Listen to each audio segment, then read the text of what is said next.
The Dave Hooker Show, represented by Banks & Jones, Tennessee's trial attorneys. Play to win, banksjones.com. The Dave Hooker Show. A presentation of Off the Hook Sports. Objective insight, expertise, top guests. Available on YouTube, Apple, Spotify, and the Off the Hook Sports app. Download now for free. Also available on offthehooksports.com. I compute and obey. Now to Dave Hooker. Ready. Well, it's always a pretty big show as we join you weekdays at 10 a.m. And you can watch it whenever you feel like it via the YouTube or the various podcasts that we're on. The show represented by Banks & Jones, Tennessee's trial attorney, banksandjones.com. With Caleb Calhoun, I'm Dave Hooker. Mondays mean our Monday morning tight end. We'll visit with Jacob Warren to get his thoughts on Tennessee beating Alabama in dramatic fashion. Also, we'll visit with Mike Stowell, former Vol, who did sound the alarm early in the season about Tennessee's offensive tackles. I think everyone would agree that they played much better against Alabama and against Florida when we started to discuss the issues there fundamentally. So how close are they? And this just in, guys. Tennessee, based off who you like to follow, is probably going to make the college football playoff. So it's exciting times. Hit that like and subscribe button. Give us a thumbs up. Turn your notifications on. We'll visit with Cooper Mays a little bit later today, so make sure you have those notifications on. Caleb, a lot going on, including, man, that Arkansas game feels like it was about 10 years ago. How are you, sir? And your mic is muted. Rookie mistake, pretty good. How are you doing, Dave? Better now that I can hear you for sure. Also, all super chats that go into the fund will benefit Quincy Calhoun, who is 4 months old, and his college fund. Caleb has promised not to gamble it away, so we appreciate that. The show, again, represented by Banks & Jones, Tennessee's trial attorney, banksandjones.com. Today's tough question brought to you by Banks & Jones. Today's tough question. Take a side. Take a stand. The Dave Hooker Show, a presentation of offthehooksports.com.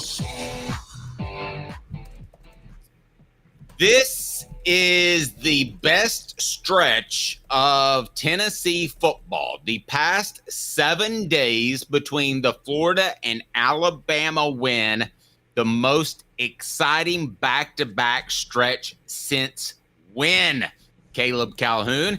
It's going to be a poll question, so we'll get to that. But you brought one up from the fairly recent past that is certainly worth mentioning, but I'm not sure I can roll with you on that. Also coming up on the program, we will have Tennessee's newest commitment, which is a pretty big one. And we'll have the stat of the day and this day in Tennessee sports history. So finish this sentence. Caleb, this is the biggest week for Tennessee's football program, beating rivals Florida and Alabama since. It is. And guys, you have to, can we agree on this before we start for the standards? We're taking it in the moment. The week, you have to pretend as if nothing happened after that week, right? We're not taking anything into account of what happened afterward. Yes, agreed.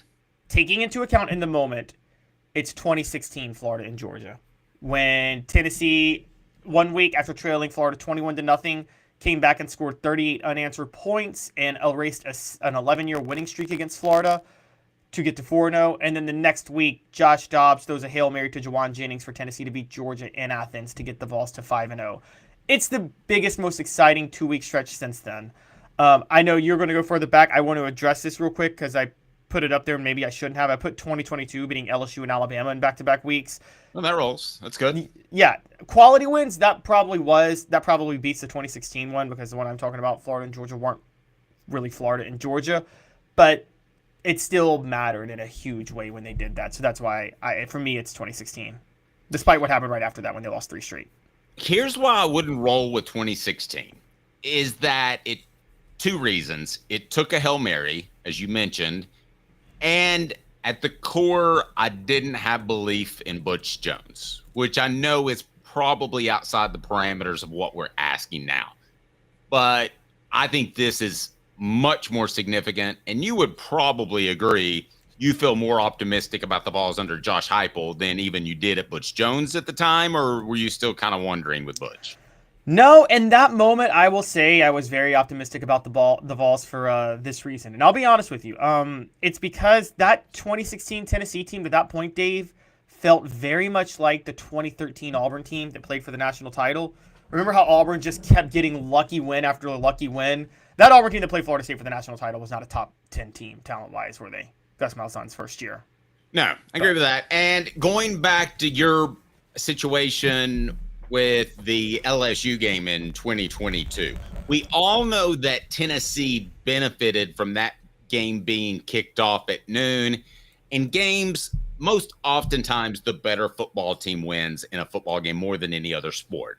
And I'm not saying Tennessee wasn't better. They were, but they probably weren't, 38 points better or whatever the final. Yeah, they weren't 27 points better than LSU. Yeah, the way 27. Sure. So, I mean, that game went awry under a coach in his first year and Brian Kelly that's still trying to bring people together. I go all the way back to 1992. And I know I'm old, but that was a pretty good 7-day window of beating 2 consecutive teams. For those that don't remember, go back to 1992. And you had Philip Fulmer entering the season, and you had the University of Tennessee beating Georgia and Florida, who were number 14 and number 4 in consecutive weeks. Now, we all know what happened later in that season, or at least you should. They lost 3 games, but we're not holding to what comes before.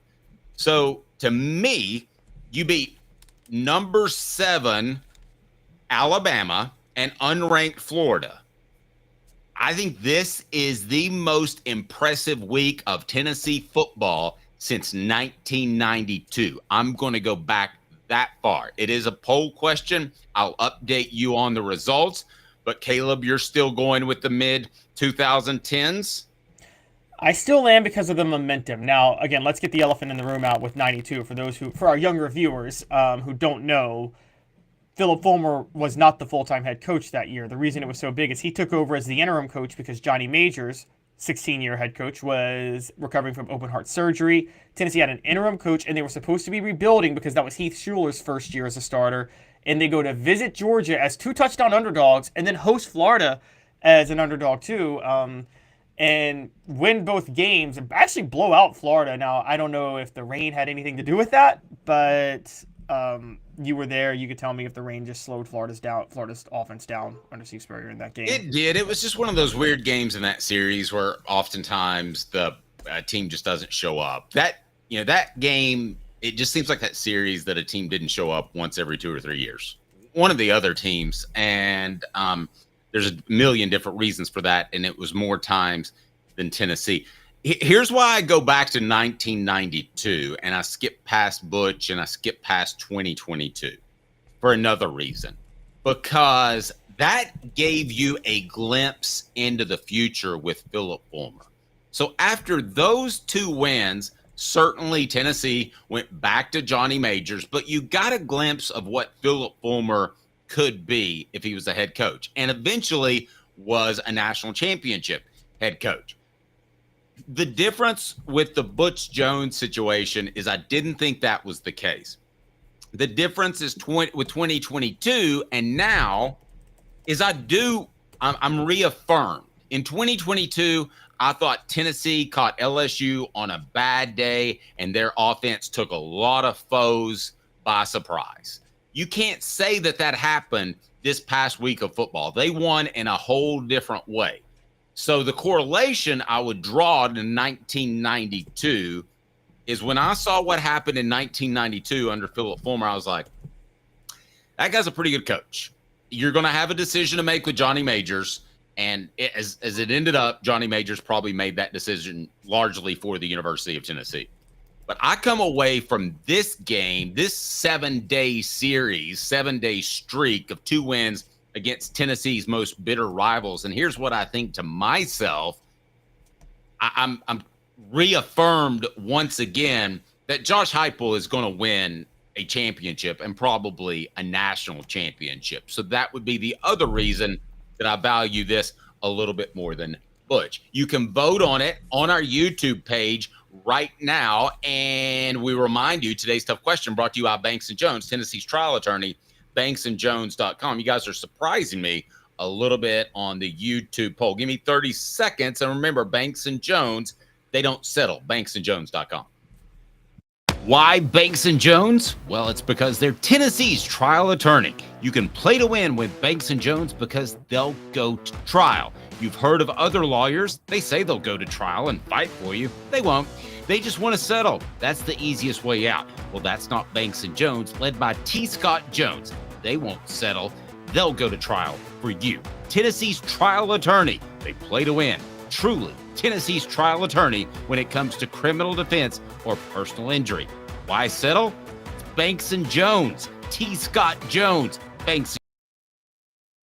All right, so poll question. Beating Florida, Bama in back-to-back weeks is the most exciting 2-week stretch for Tennessee since LSU, Alabama in 2022 getting 78% of the vote.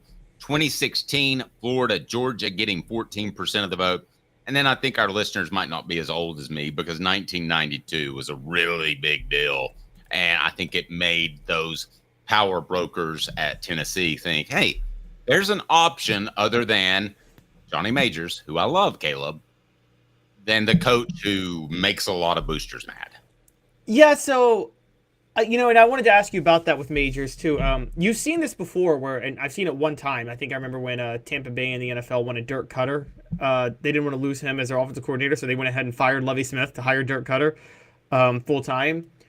Do you think part of the firing of Majors was just that they didn't want to lose Fulmer as a staff member because he was going to get a head coaching job somewhere else if Majors stayed on?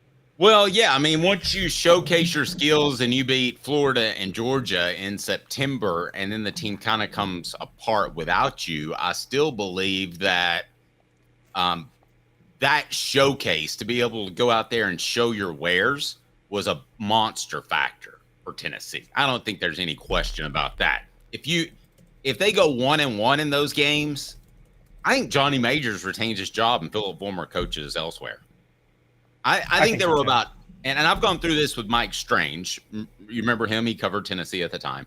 Yep. And he gave me, we were on some trip back from Starkville or wherever we were.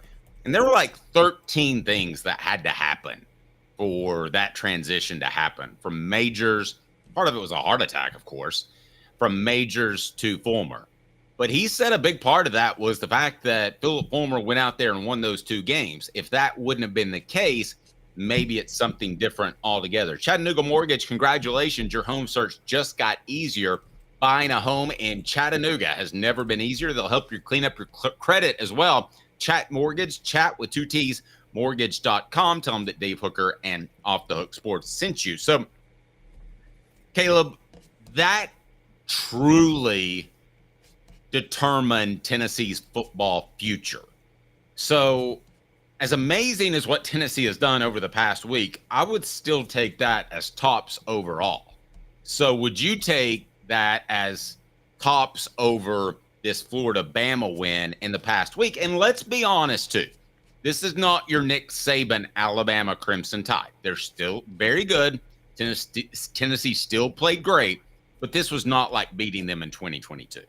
No, it wasn't at all. But also, it was there were, this Alabama roster is still very good. And when you come to perspective, I mean, yes, it's not Nick Saban's Alabama, but you could say when Tennessee was getting beaten by Nick Saban's Alabama every year, this is not your average Alabama because this was just an unheralded, like unprecedented dynasty where Alabama hired the best coach in football at a time where college football's parity was at its absolute worst. So it was really, really, really hard to kind of break through. So I don't think that's, you could say it's not Nick Saban's Alabama, but I don't think Nick Saban's Alabama is possible to be replicated ever again in this sport. I agree. Yeah. I agree. The UPS store Hardin Valley, helping individuals and small businesses, wide range of products and services, locally owned and operated. The link is right down below. Tennessee with a big commitment. Let's break him down. 4 Downs is right now. It's brought to you by Medicare Misty. 4 downs. 4 questions. 4 answers. The Dave Hooker Show. 4 Downs. A presentation of offthehooksports.com. All right, Caleb, let's get this started. Tell me about Tennessee's newest commitment that is on board to be a part of Tennessee's 2026 class, as recruiting is earlier and earlier and earlier, seemingly with every passing day. Yes.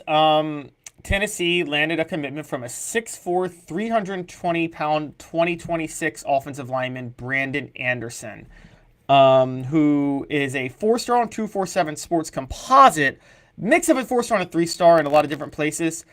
But in the end, like, it's he's overall a 4-star. Committed, reportedly said he just knew after back-to-back visits. Said I talked to my mom about it and stuff and said she was happy about my decision. So I just wanted to commit. By the way, that's not an underrated quote. A lot of players do listen to their moms on this in recruiting, and you know that, Dave. Yeah.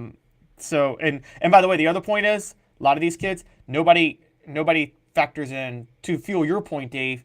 No one factors in culture more than the moms when they're on the visit. They pay attention to the culture of the program more than anybody else. And so that's actually a really good feather in Tennessee's cap of culture if the moms are wanting their kids to go to Tennessee. Hey, you got to find the decision maker. And sometimes it's a coach, sometimes it's dad, sometimes it's the actual kid, but a lot of times it's the mom. And Tennessee's going to win a lot of those battles. So 4 Downs now brought to you by Medicare Misty as we talk about Tennessee's newest commitment and where the Vols stand for the 2026 class. Let's get to Cooper Mays. Coop, what should we do? Cooper Mays here. Hit like and subscribe. You hit like and subscribe. Hit that thumbs up button, please. We appreciate that. First down. Coop here. First down. All right, Caleb, what do we got for first down, sir? All right, so on first down, just how big of a pickup is Brandon Anderson for Tennessee?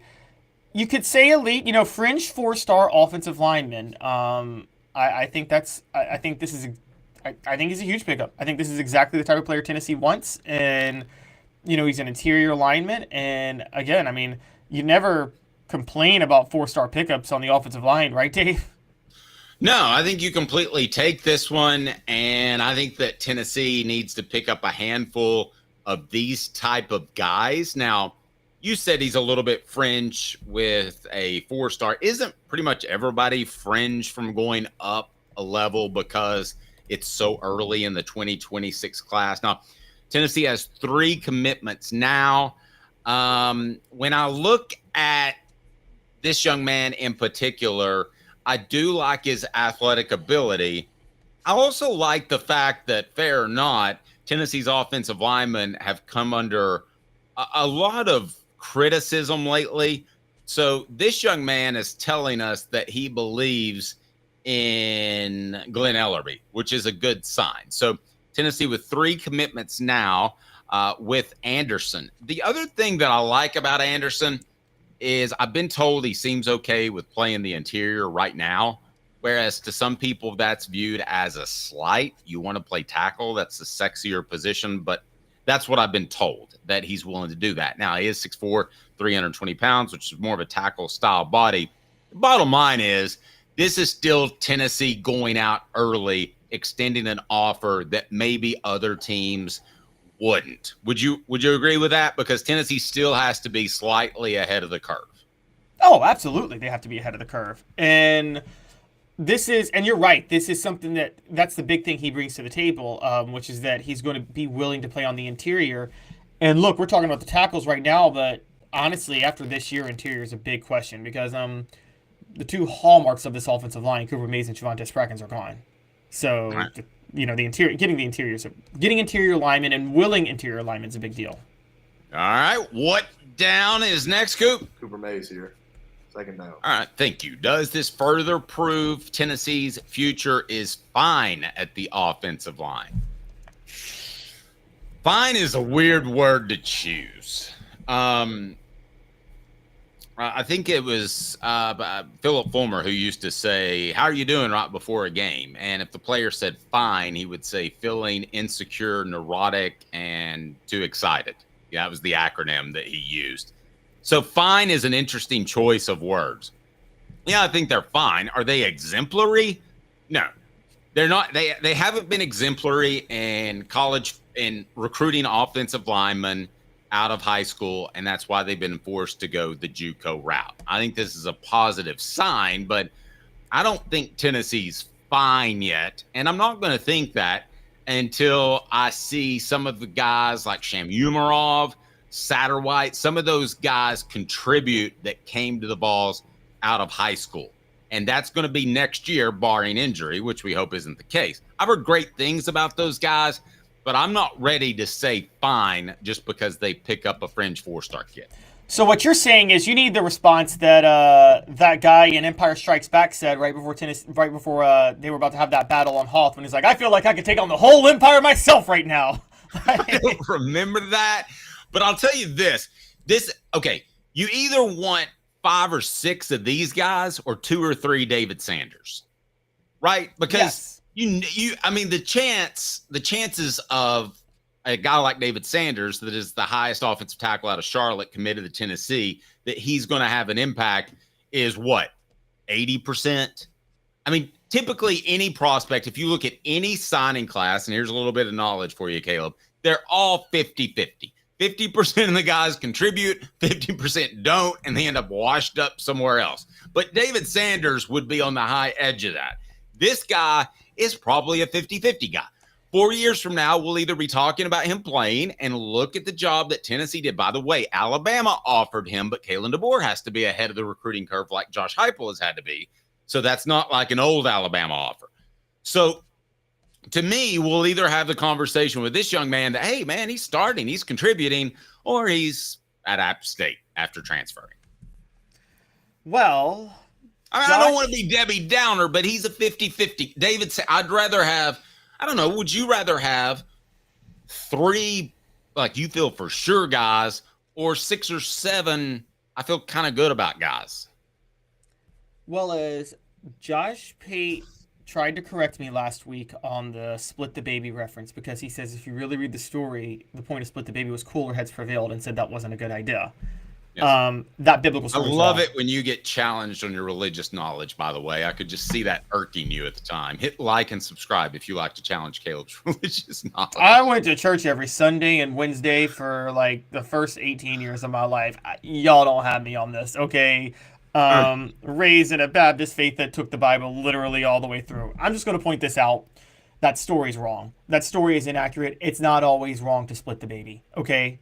Now, physically yes, it is. Physically it is. You're not ever supposed to actually cut a baby in half, okay? But it's not always wrong to split a baby and try to get the best of both worlds. And I think Tennessee's getting that right now, because they've gotten the David Sanders, the 5-star, but then they've gotten what you talked about, which is the 5 or 6 fringe 4-stars.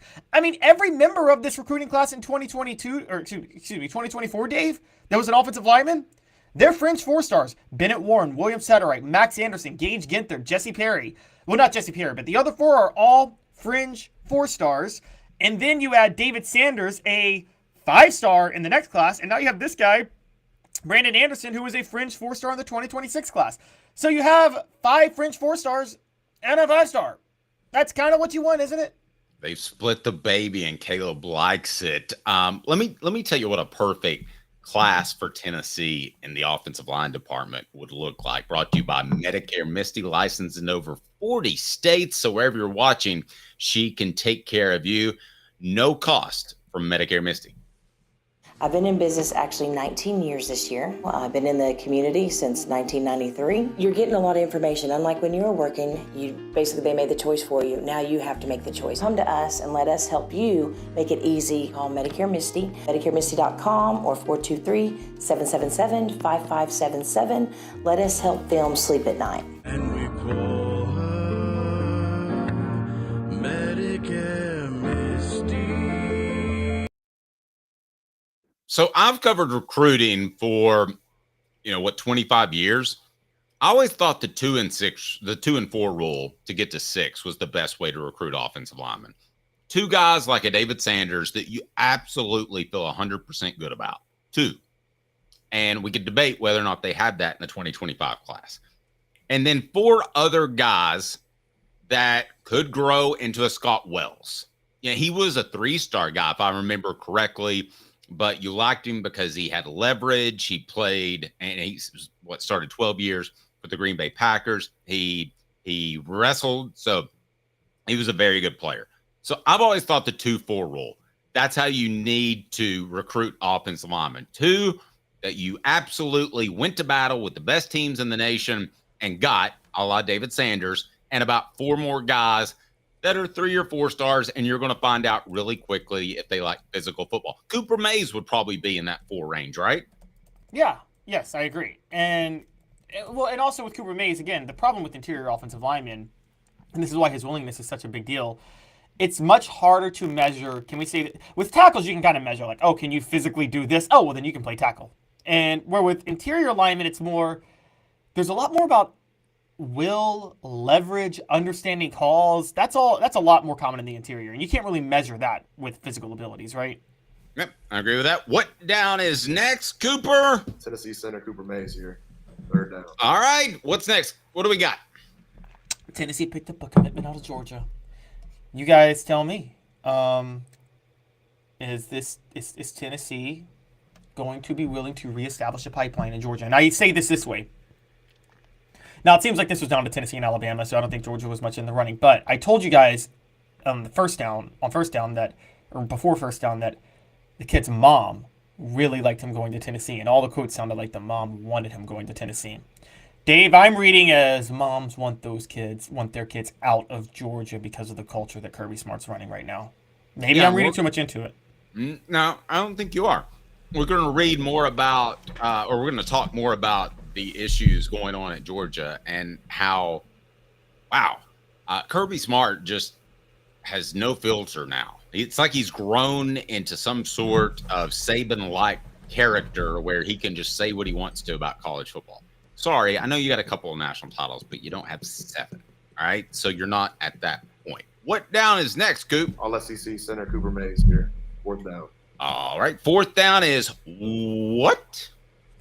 4th down is, are more prospects to come after the Alabama game? And you guys, we have a column up right now on Off the Hook Sports by Stacey Oliver about prospects reacting to the Tennessee-Alabama game. You have Ryan Mosley, Leo Delaney, Edward Baker, Jeremy Finch Jr. They were all there. They were all super excited with the win. The crowd was into it.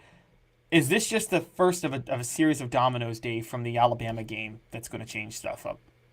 I think so. Ryan Mosley, 6'2", 196-pound wide receiver out of Carrollton, Georgia, talked about it. It was just incredible energy, incredible place to watch a game and then eventually play. Leo Delaney is a 4-star offensive lineman from Charlotte. Tennessee just appears to be building a foothold there. Edward Baker out of Baltimore, Maryland. Weird place to recruit. Sometimes the Vols have had success there. Sometimes they don't. Dominic Bailey's from there, and he balled out in this game, which stands out. That's true, but I'll give you another example out of the D.C. area. I thought they had Eddie Goldman, and that didn't work out. They're just tough to predict is all I'm saying. Not predict on the field, predict in recruiting. He's a 6'4", 315-pound offensive lineman as well. And then Jeremy Finch Jr., he's predicted to commit to Notre Dame, but 6'2", 241-pound defensive end would be huge, and said he was dazzled by his time in Knoxville. And never forget the fact that at Notre Dame, you have to stay in the dorms, okay? So a lot of times people go to Notre Dame, and they might be Catholic. They might have religious reasons to want to go there, but they go and they see how really the players aren't treated nearly as well as they are at any other school. And so that can sometimes go in another direction. Jacob Warren set to join us next, as Jacob's appearance is always brought to you by Peak IV Hydration. But I do want to remind you about this, and that is the Hemp House. The Hemp House is absolutely fantastic. The premier hemp dispensary online with a wide variety, great selection, and strict standards. Hemp House Chat with 2ts.com. Use the promo code HOOK for 10% off. HOOK for 10% off. Hemp House Chat with 2ts.com. We'll take a quick 2 minutes, Caleb, and the show represented by Banks & Jones, Tennessee's trial attorney. BanksandJones.com. He's going to join us tomorrow, by the way, to discuss charging the field. And I want to get Jacob's thoughts on Tennessee charging the field against Alabama. It made sense in 2022. I'm not so sure that it did this year. 2 minutes off the Hook Sports, the show represented by Banks & Jones. I've been in business actually 19 years this year. I've been in the community since 1993. You're getting a lot of information. Unlike when you were working, they made the choice for you. Now you have to make the choice. Come to us and let us help you make it easy. Call Medicare Misty, MedicareMisty.com or 423-777-5577. Let us help them sleep at night. And we call her Medicare Misty. Now in its 45th year, the second and third generations continue Joe Neubert's commitment. His vision of what this business needed to be, we still try to live up to that. Joe Neubert Collision Center. Are you ready to get strong? At NFC, we offer top-notch weight training and functional fitness, so you can build strength and improve your performance. Join today at NFC1.com or stop by any one of our 7 East Tennessee locations. When the lights turn on and the game begins, you need a team you can rely on. Ray Varner Ford and Clinton's strong lineup of vehicles is crafted with the same dedication and hard work that drives our community. Experience quality and value in this pre-owned 2024 Ford Maverick XLT all-wheel drive, $31,990. 23 Ford Expedition 4x4 Limited, $66,590. 2023 Ford F-150 XLT Super Crew 4x4, $47,995. Local you trust, pre-owned vehicles you can afford. Ray Varner Ford, built for the game. Why Banks & Jones? Well, it's because they're Tennessee's trial attorney. You can play to win with Banks & Jones because they'll go to trial. You've heard of other lawyers. They say they'll go to trial and fight for you. They won't. They just want to settle. That's the easiest way out. Well, that's not Banks & Jones, led by T. Scott Jones. They won't settle. They'll go to trial for you. Tennessee's trial attorney. They play to win. Truly, Tennessee's trial attorney when it comes to criminal defense or personal injury. Why settle? It's Banks & Jones. T. Scott Jones. BanksandJones.com. What's up, everybody? This is Jacob Warren asking you to like, subscribe, and share. Dave needs this. The Dave Hooker Show, represented by Banks & Jones, Tennessee's trial attorney. Play to win, BanksJones.com. Who's this guy? Hello, wizard. The Dave Hooker Show, Who? a presentation of Off the Hook Sports, What? YouTube, Apple, Spotify, and the free Off the Hook Sports app. Back to Dave Hooker. I remember when I asked Jacob Warren to say that. He's like, seriously want me to say this? I'm like, yeah, it'll be okay. Jacob Warren joins us now. There he is. And he's got his I stand by what I said. On. I stand by what I said. Oh, yeah. Appreciate that. Look at that, man. I got you. Yeah, I haven't even gone full Yankees on you yet, Caleb, but that could be coming at any moment. Jacob's appearance is brought to you by our friends at Peak IV Hydration. You can order the patch online if we can drop the link in there. We'd appreciate that, Caleb. And with Peak IV Hydration, not only they have the patch, but they have the location in Sevierville and South Knoxville. Jacob, you can step in and feel refreshed, rejuvenated, bam, ready to go. Oh, yeah. Everybody click that link.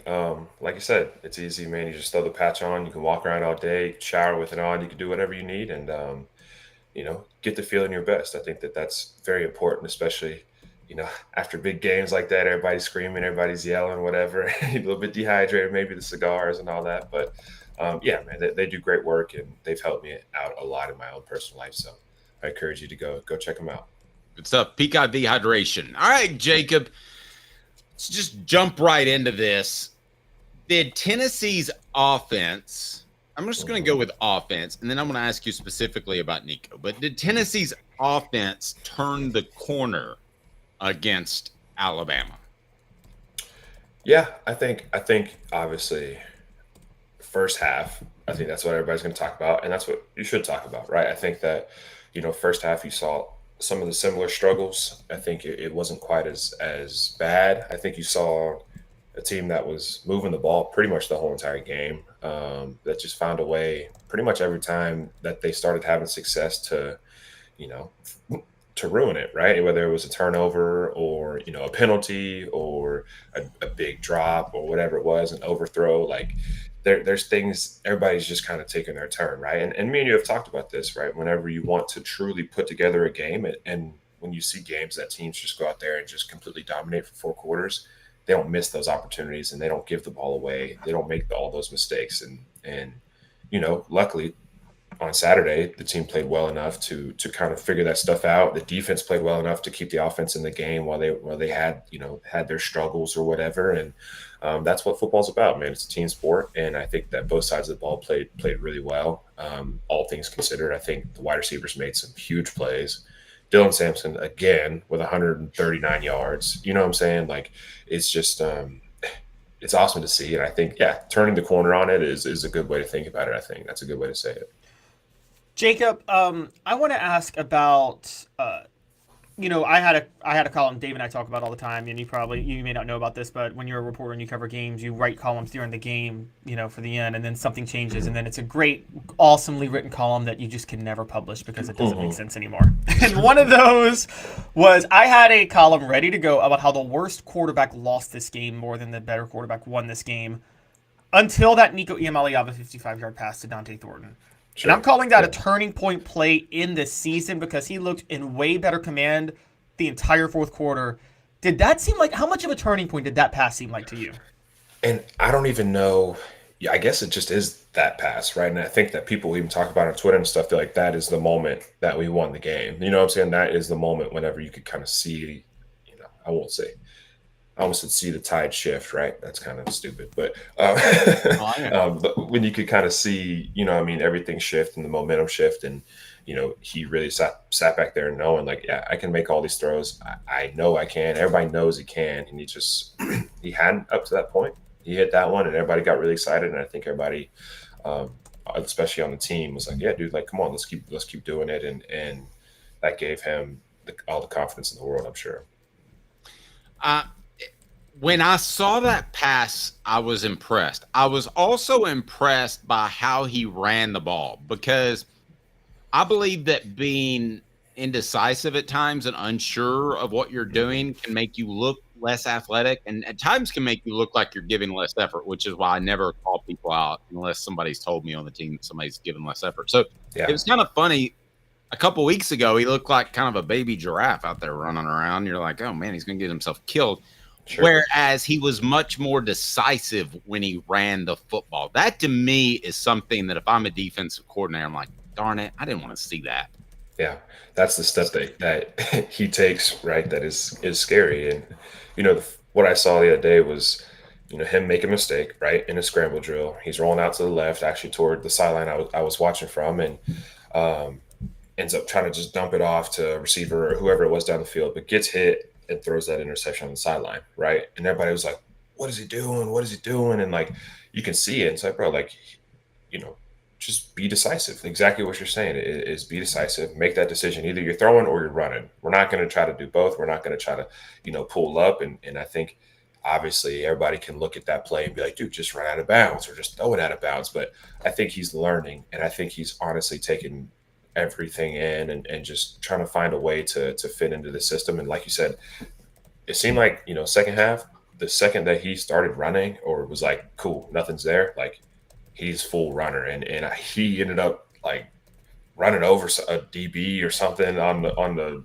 big run that he had, and ended up obviously picking up that big first down where he kind of made a move on that nickel or that safety, whoever it was that was in the alley. And you see a very decisive player. You see him kind of showing what we've all kind of been hoping to see as far as, his mobility. Agreed. Caleb, I want you to jump in there. Portions of the program brought to you by our friends at Asia Cafe. Treat yourself to authentic Asian cuisine, handcrafted from guarded family recipes, 5 locations to choose from, asiacafe.org. They also have that energy booster coffee that's fantastic. You can see me. I've got energy because of that. AsiaCafe.org. Caleb? Yeah, so Jacob, going forward, what do you think? Have you been? Well, actually, you have been, but I just wanted you to talk about this a little more. How often have you been part of teams where you know the quarterback can make the throws, you know the plays are there, they just need something to get them going, to get them feeling a little more comfortable? I mean, you were on the Jared Garantano team in 2019 where he just needed a couple plays to get going, and he could really go off after that. Yeah, it's a weird feeling, right? Because you for sure see it every week in practice, and you've seen it all year and in fall camp and in spring ball and stuff. Like, the guy that's back there, he's got the talent to do it. So I think as long as, what I always felt like was like, man, like it doesn't really matter, first of all, what I think or what happens, right? If he's still the best option and he's still the guy that my coaches who I trust, if they trust him to go out there and be the leader, then, who am I to judge, or who am I to say that that's wrong, right? So I always had the most confidence going into every game. And I think Dave can remember, like, I talk about my quarterbacks like they're, all Heisman candidates, right? Because I truly, I see how good they are, and I know how good they are. It's just a matter of putting it all together. And I think that, whether you're jaded or you're blinded or you're just, lying to yourself, I don't think that that's how I went about it, but that's how I felt, you know what I mean? And I think that that's the confidence that you have to have. We can talk about JG all you want, man. I saw JG this weekend at the game, and I was just so happy that he stepped back out into that stadium and held his head high, and he said, like, look, like, I was here and I gave my all truly to this place, and things didn't work out, and he was put in some really, really bad situations. And I think the people that know football and watch football understand that, but there's a lot of hate and negativity that's gone towards Jarrett. No, I defended him. You could. No, yeah, for sure. I get it. Yeah, he's a man. He was a great talent, and God, that just stinks. But it was good to see him, man, and good to kind of just see him smiling and just enjoying being around Tennessee again. One of the things that did come up with Garantano was there was the big hype video where he made his announcement. I don't know if you remember this, but he made his announcement in Times Square, and there's been a lot of hype around Nico because of NIL. Mm-hmm. At any point, do you think the pressure started to mount to the point where it affected his performance on the field? You can't sit here and say no, right? It's impossible to say no or yes, but I know if I was in that situation, like that's a lot, right? Especially for what is he, 19? Is he 19 years old right now? I think he just turned 20. He just turned 20. So like for a kid that it's just the expectation is so high. The expectation is high on me, and no one even really cared. People cared. You cared, Dave. You cared, Caleb. I know, but no one really cared what Jacob Warren did. I could go a whole game. I could miss not every block. I could miss every assignment. I could be lined up in the wrong spot. I could be, if you drop a ball, people kind of obviously get on you, whatever. But, I can make a lot of mistakes in my game and just kind of in my career. And some people notice them, some people wouldn't. But, if Nico messes up, everybody's going to know. And I think that's a tough place to be. And I think, obviously, I haven't talked to him or anything, but just battling that mentally and battling that, socially and trying to figure out, how you're going to operate is I'm sure tough. And he's got a great support system. So, I don't want to say that it's just all nerves or all just whatever, but, who knows? I think as long as he comes out of the backside of this and is ready to continue to push on and continue to lead this team and have games truthfully like he did in the second half of this one, I think he'll be just fine. Jacob, yeah, but I actually wanted to ask you just about the overall culture and how that helps because as we're talking about Jared, one of the things I think that hurt him from the start was when he was first thrown into the starting lineup, it was when Butch Jones' season was coming off the rails in 2017, and it felt very clear he set Jared Garantano up to fail by starting him his first game against a top 5 defense, was blaming the other quarterback, Quentin Dormady, when it was really Quentin Dormady's fault, and I just think a lot of damage. Jared Garantano started taking a lot of hits from that point on, but how much, you go from handling a situation like that to Josh Heupel, it seems like really sticking his neck out well for Nico and really trying to handle the situation right and really standing up for him. How important is it to have, for a quarterback that's trying to get right, to have the right coaching staff and the right culture that's just publicly supporting you all the time, no matter what. Well, I'm just kind of assuming here, but I don't know how Heupel's situation when he came into college was. I don't know, how he was treated. I don't know how his coach handled him. I don't know how any of that, but I think that helps a lot, dude. Having a guy like Hype, having a guy like Joey Halsley, who is, Nico's direct head coach or, position coach, whatever. Having two guys that have played quarterback for years, Heupel being a very successful quarterback, I think that helps a lot. I think he understands now how to handle a guy like that, and he just from being a head coach, he understands how to handle just young men in general. And so I think, yeah, dude, that's what I mentioned when I mentioned support earlier. Like he's got, again, like you said, so many people sticking their neck out for him and backing him up and supporting every decision he's making, every single move he's making. And, there's a level of that's like, okay, well, at what point do you kind of treat him like the grown man that he is? But, I'm not saying they're not doing that. I just, I'm happy he's getting the support he needs, and he seems to be happy. Every time I see him, he's smiling. Every time I see him, he's, enjoying everything that he's doing and has a good attitude about the next one, or whatever it is. So, yeah, man, I don't worry about him in the least bit as far as being supported and being lifted up. All right, so our poll question on the YouTube page, take part in that. Do you believe the Vols turned the corner on offense? Yes, rolling 32% of the vote. Ask me after the Kentucky game, 43%. No, still needs more work at 25%. Was there a moment like Caleb is asserting in Nico's career that you made a play, and it could be a block, it could be anything, where you said, I belong at this level, and I wasn't so sure before this happened? I don't know. It probably happened a lot sooner than, there's plays I'm thinking of later in my career is probably, I started playing 2020, right? That was like Pruitt's last year, and it was kind of COVID, and it was kind of weird. And that whole season, I think I really just kind of coasted through that season, not really thinking that I, not belonged, but not really thinking I was ready, not really thinking that I, was good enough or was big enough or strong enough or whatever. And so I kind of just, that season was super mediocre for me. And so I think, to answer your question, I think the moment when I really felt like, okay, I'm making, catching up, making ground on this, or whatever you want to say. Like, I think that was 2021. I caught a touchdown against Pittsburgh, and it was at home. It was just like a little pop pass. But ever since that, it was like, okay, like, what is holding me back from making plays, right? I used to tell myself all the time when I was, freshman, sophomore, walking around campus and stuff, was like, I would look at the stadium and like, it would be such a cool thing for me, because I would literally get like, not emotional, but I would get like kind of caught up. I'm like, I want to make that place just erupt, right? I want people to be cheering for me, not in a narcissistic way, not in anything, but just because that means that I'm reaching my goals, right? I'm achieving my goals, and I'm working hard, and obviously I've earned something. And so, yeah, Pittsburgh in 2021, I caught a touchdown. It was like right in the middle of that end zone. It was the south end zone. Yeah. And I just look up in the crowd, and I'm just like, oh my God, like all these people are cheering for me. And like, I turn around, and just the whole entire team is just running towards me. And I knew that everybody was just so happy for me.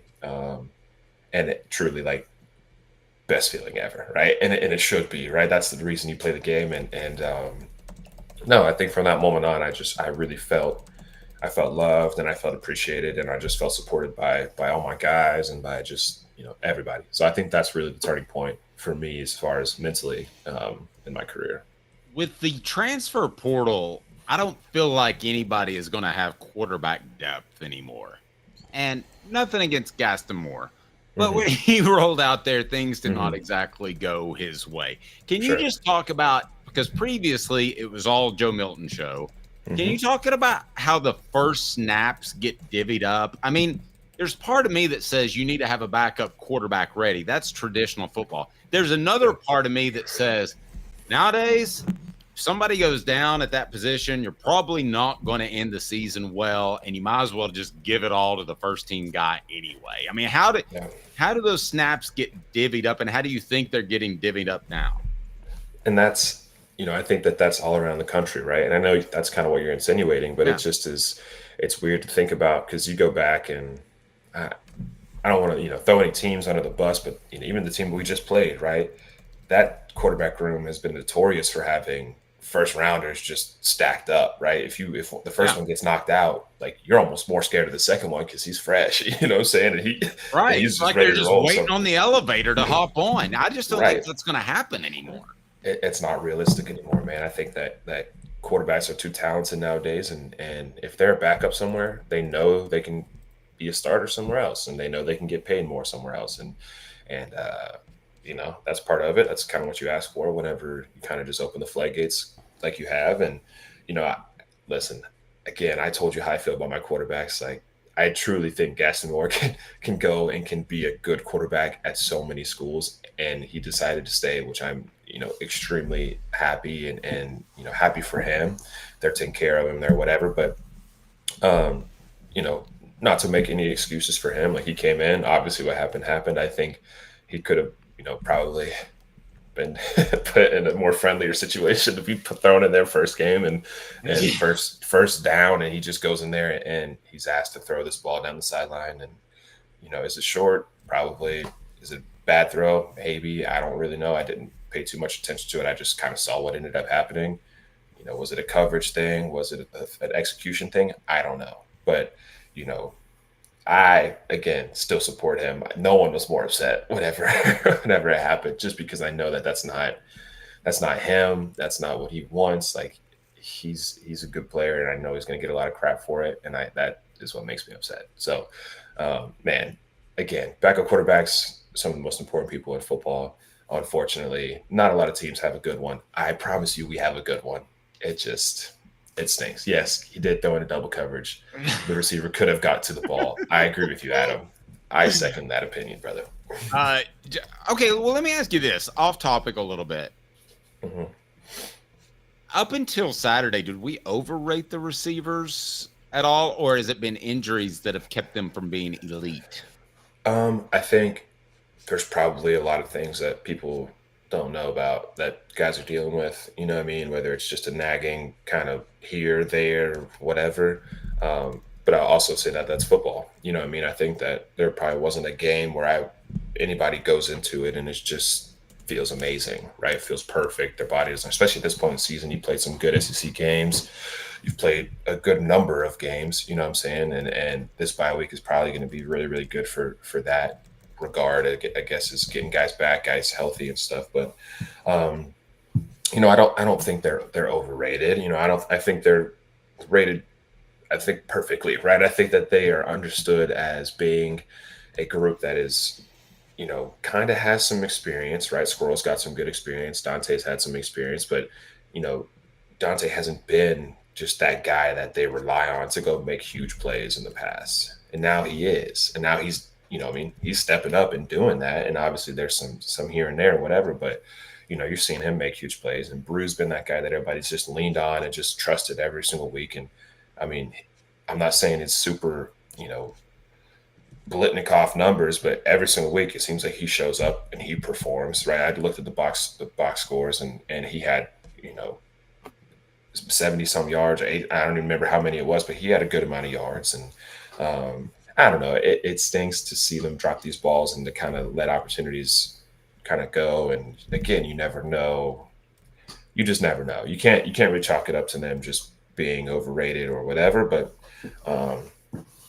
best wide receiver room in the nation is a big, a big ask, and that's putting a very big label on this group. And I think they deserve it, and I think that they're worth it. But obviously, the same exact conversation you're having with the quarterback is, these guys are still humans and they're still, young adults, and things happen. And so, I don't know. I still very much believe in their abilities, and I know you do too. I know that's not what you're saying. I just, I think it's tough whenever you start putting labels and stuff like that on it for anyone to live up to that.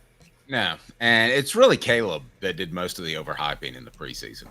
Okay, all right. Straight under the bus. I get accused of the overhyping, but I'm just gonna say this. because you come from the experience of a player, and I know not a coach, but Yeah. just from the actual team unit of performance, and I come from the analysis side. And I will say that a lot of times, I told Dave on this on Saturday, we get accused of overhyping, but a lot of times that comes from the other side. I mean, I'm just going to say it's hard to not overhype a quarterback who was given reportedly quite a few $1 million at the college level. What am I supposed to do? I think your hype is more expectation, and I think they usually do balance out. I think when there is a lot of hype around a guy, naturally there's going to be a lot of expectation, and then that's exactly what you should do, right? If this is how much we're paying a guy, or this is how much they're saying he's going to provide for the team. Shoot, if nobody else is getting that much money, then he should be the best one, right? And I think that's fair. I'm not hating on that at all. I actually kind of agree with you on that one. So thank you, and tell Aaron Rodgers that. I mean, all Gaston gets is one of those coupon books to local eateries. I know, right? Come on. Jacob, last thing, the deep ball has not been Nico's friend against quality competition, and I thought he clearly missed on something this past weekend. Can that still be nerves fitting into a flow, or do you have concern about his deep ball touch? Because I'll tell you what, a college football, an NFL scout said about Hendon Hooker. He said he had the best deep ball touch of any player that he had evaluated over the previous decade. So that was pretty elite. Are you concerned about Nico's lack of deep completions, lack of touch at times on Saturday?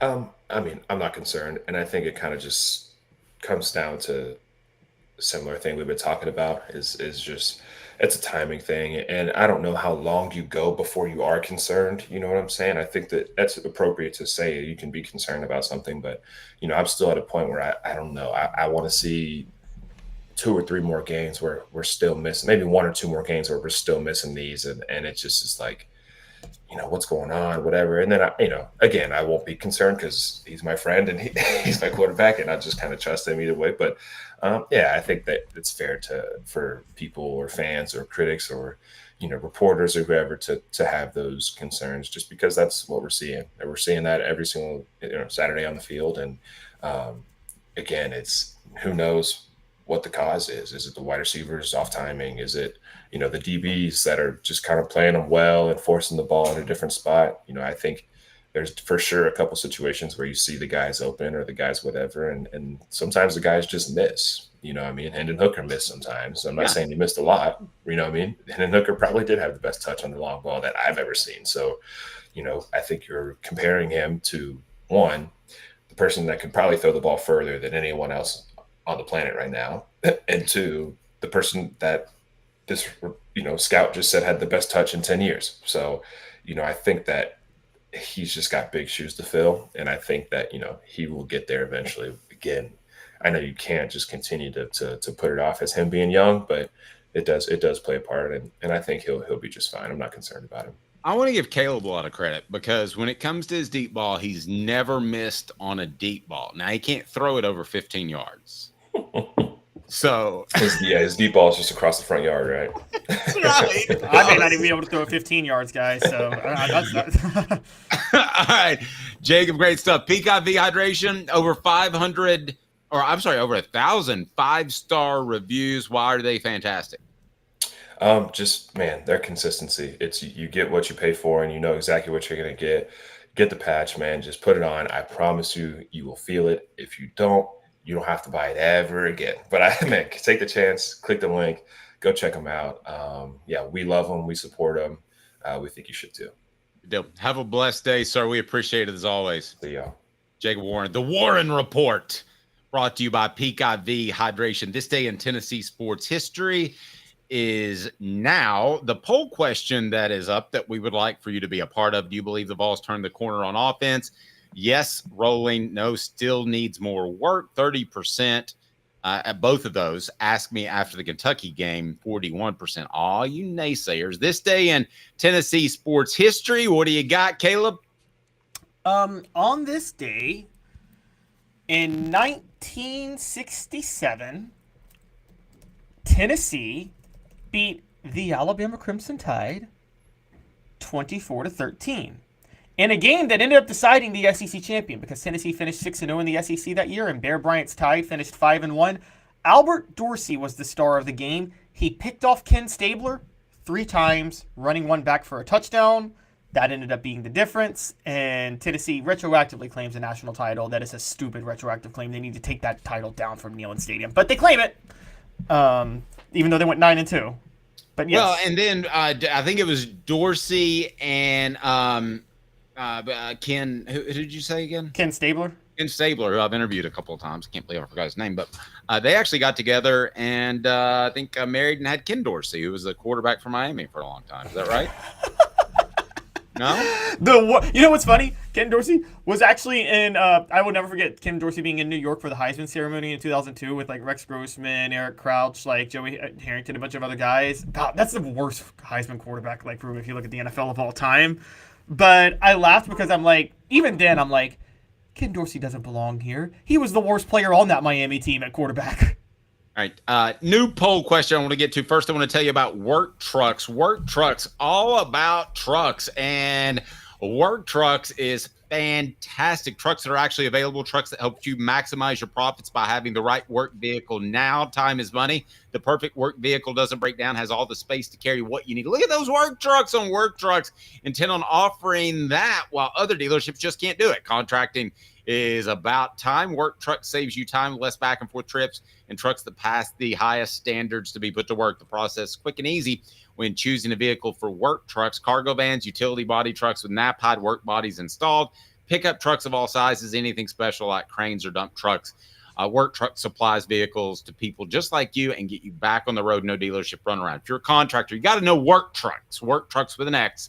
They are in downtown Birmingham, Clinton Highway in Knoxville. Go to worktrucksllc.com. You see it right there. Why risk chancing your future in business on the wrong piece of equipment that burns your time? Worktrucksllc.com. They'll find a perfect truck, outfit it, make sure it fits your needs to a T. Worktrucksllc.com.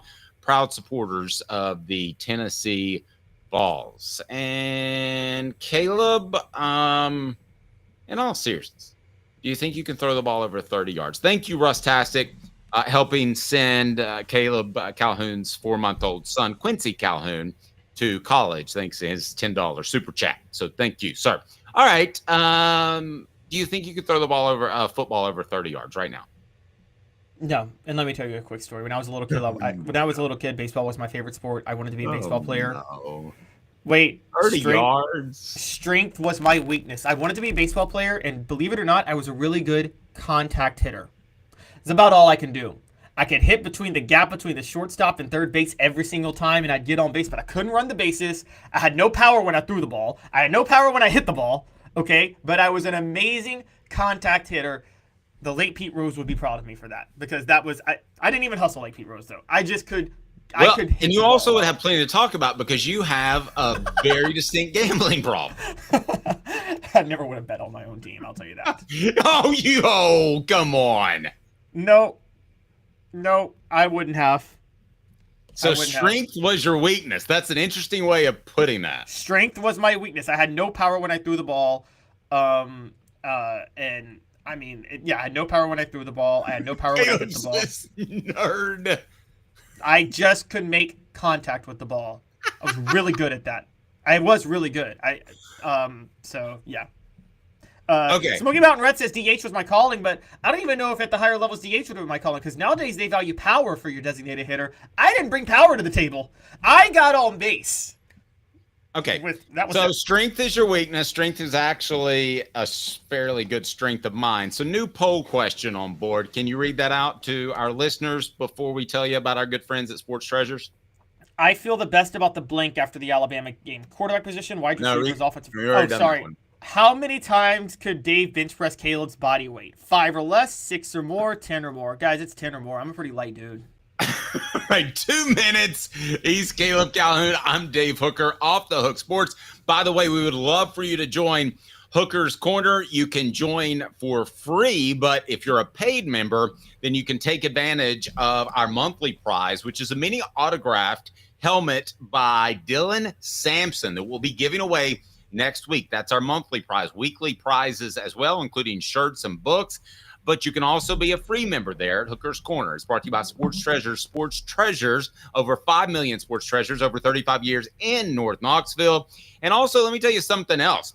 If you just want to be a free member and get some of the perks that come with that, you can be eligible for Rick Terry's Grade 8 Garmin Challenge. Rick Terry and Rick Terry's Grade 8 Garmin Challenge is brought to you by, of course, Rick Terry. When we go over 8,000 subscribers, as long as you're subscribed and a free member of Hooker's Corner, and I'll put that back up, that you can indeed win that Rick Terry Garmin watch that is worth over $1,000. With Caleb Calhoun, I'm Dave Hooker. More after this. 2 minutes off the Hook Sports. Sports Treasures in North Knoxville is one of the South's largest sports cards and memorabilia dealers, featuring over 10 million sports cards from vintage to modern. Sports Treasures carries a full line of hobby boxes, singles, autographed memorabilia, Tennessee Vol collectibles, fan cave decorations, and so much more. See a museum full of collectibles at Sports Treasures, 4819 North Broadway in Fountain City, and Sports Treasures on Facebook. Sports Treasures, where the real sports fan goes to shop. Community banking is about location and much more. It's about family. We reside in your community. We are a part of your community. At Commercial Bank, our commitment extends beyond the walls of our branches. It's displayed each day in the opportunities we provide, the money we give back, and the time we commit, all to help improve the lives of the people, families, and businesses that make our communities great. Commercial Bank, life made better. With our brand new location on Emory Road, Eye Care Optical is bringing East Tennessee's best eye care to your neighborhood. Doctors Johnston and Combs offer unmatched expertise and care without a trip to Knoxville. Eye Care Optical, now in Powell. Are you ready to get strong? At NFC, we offer top-notch weight training and functional fitness, so you can build strength and improve your performance. Join today at NFC1.com or stop by any one of our 7 East Tennessee locations. When the lights turn on and the game begins, you need a team you can rely on. Ray Varner Ford and Clinton's strong lineup of vehicles is crafted with the same dedication and hard work that drives our community. Step up your game in this 2024 F-150 4x4 Super Crew STX, $46,994. 24 Ford Expedition XLT, $59,978. 24 F-250 Crew Cab 4x4 STX, $57,888. Local you trust, performance you can afford. Ray Varner Ford, built for the game. The Dave Hooker Show, represented by Banks & Jones, Tennessee's trial attorneys. Play to win, banksjones.com. Who's this guy? Hello, wizard. The Dave Hooker Show, a presentation of Off the Hook Sports. What? YouTube, Apple, Spotify, and the free Off the Hook Sports app. Back to Dave Hooker. Former Vol Mike Stowell to join us later in the program. SEC power rankings as well. We take a look back on the weekend, which was obviously huge for Tennessee, as there was a little bit of bedlam as well. Also, the stat of the day here momentarily. But the bedlam happened in Texas, where if you didn't see it, it's a very odd situation that kind of felt a little bit like that Tennessee Ole Miss game in 2021, where people started throwing stuff onto the field. So let's share what Kirby Smart had to say after the game, as Georgia ended up winning, but Texas kind of crawled back into the game, but I didn't think it was ever really in doubt. Here's what Kirby Smart, Georgia head coach, had to say after the game. Nobody believed us, and then they tried to rob us with calls in this place, and these guys are so resilient. You know what I mean? We talked about intent. They tried to rob us with calls. That was a standout moment right there. And that's the first part. And then that to me is incredibly absurd, and he should be fined by the SEC. The fact that, I mean, why would anybody try to rob you with calls? That implies intent. It's one thing to say the officials had an off night, but rob you with calls is implying that the SEC is looking out for Texas, which you could argue they should. That's one of the new members. And the other one, which is Oklahoma, looks like they're a monkey doing what to a football.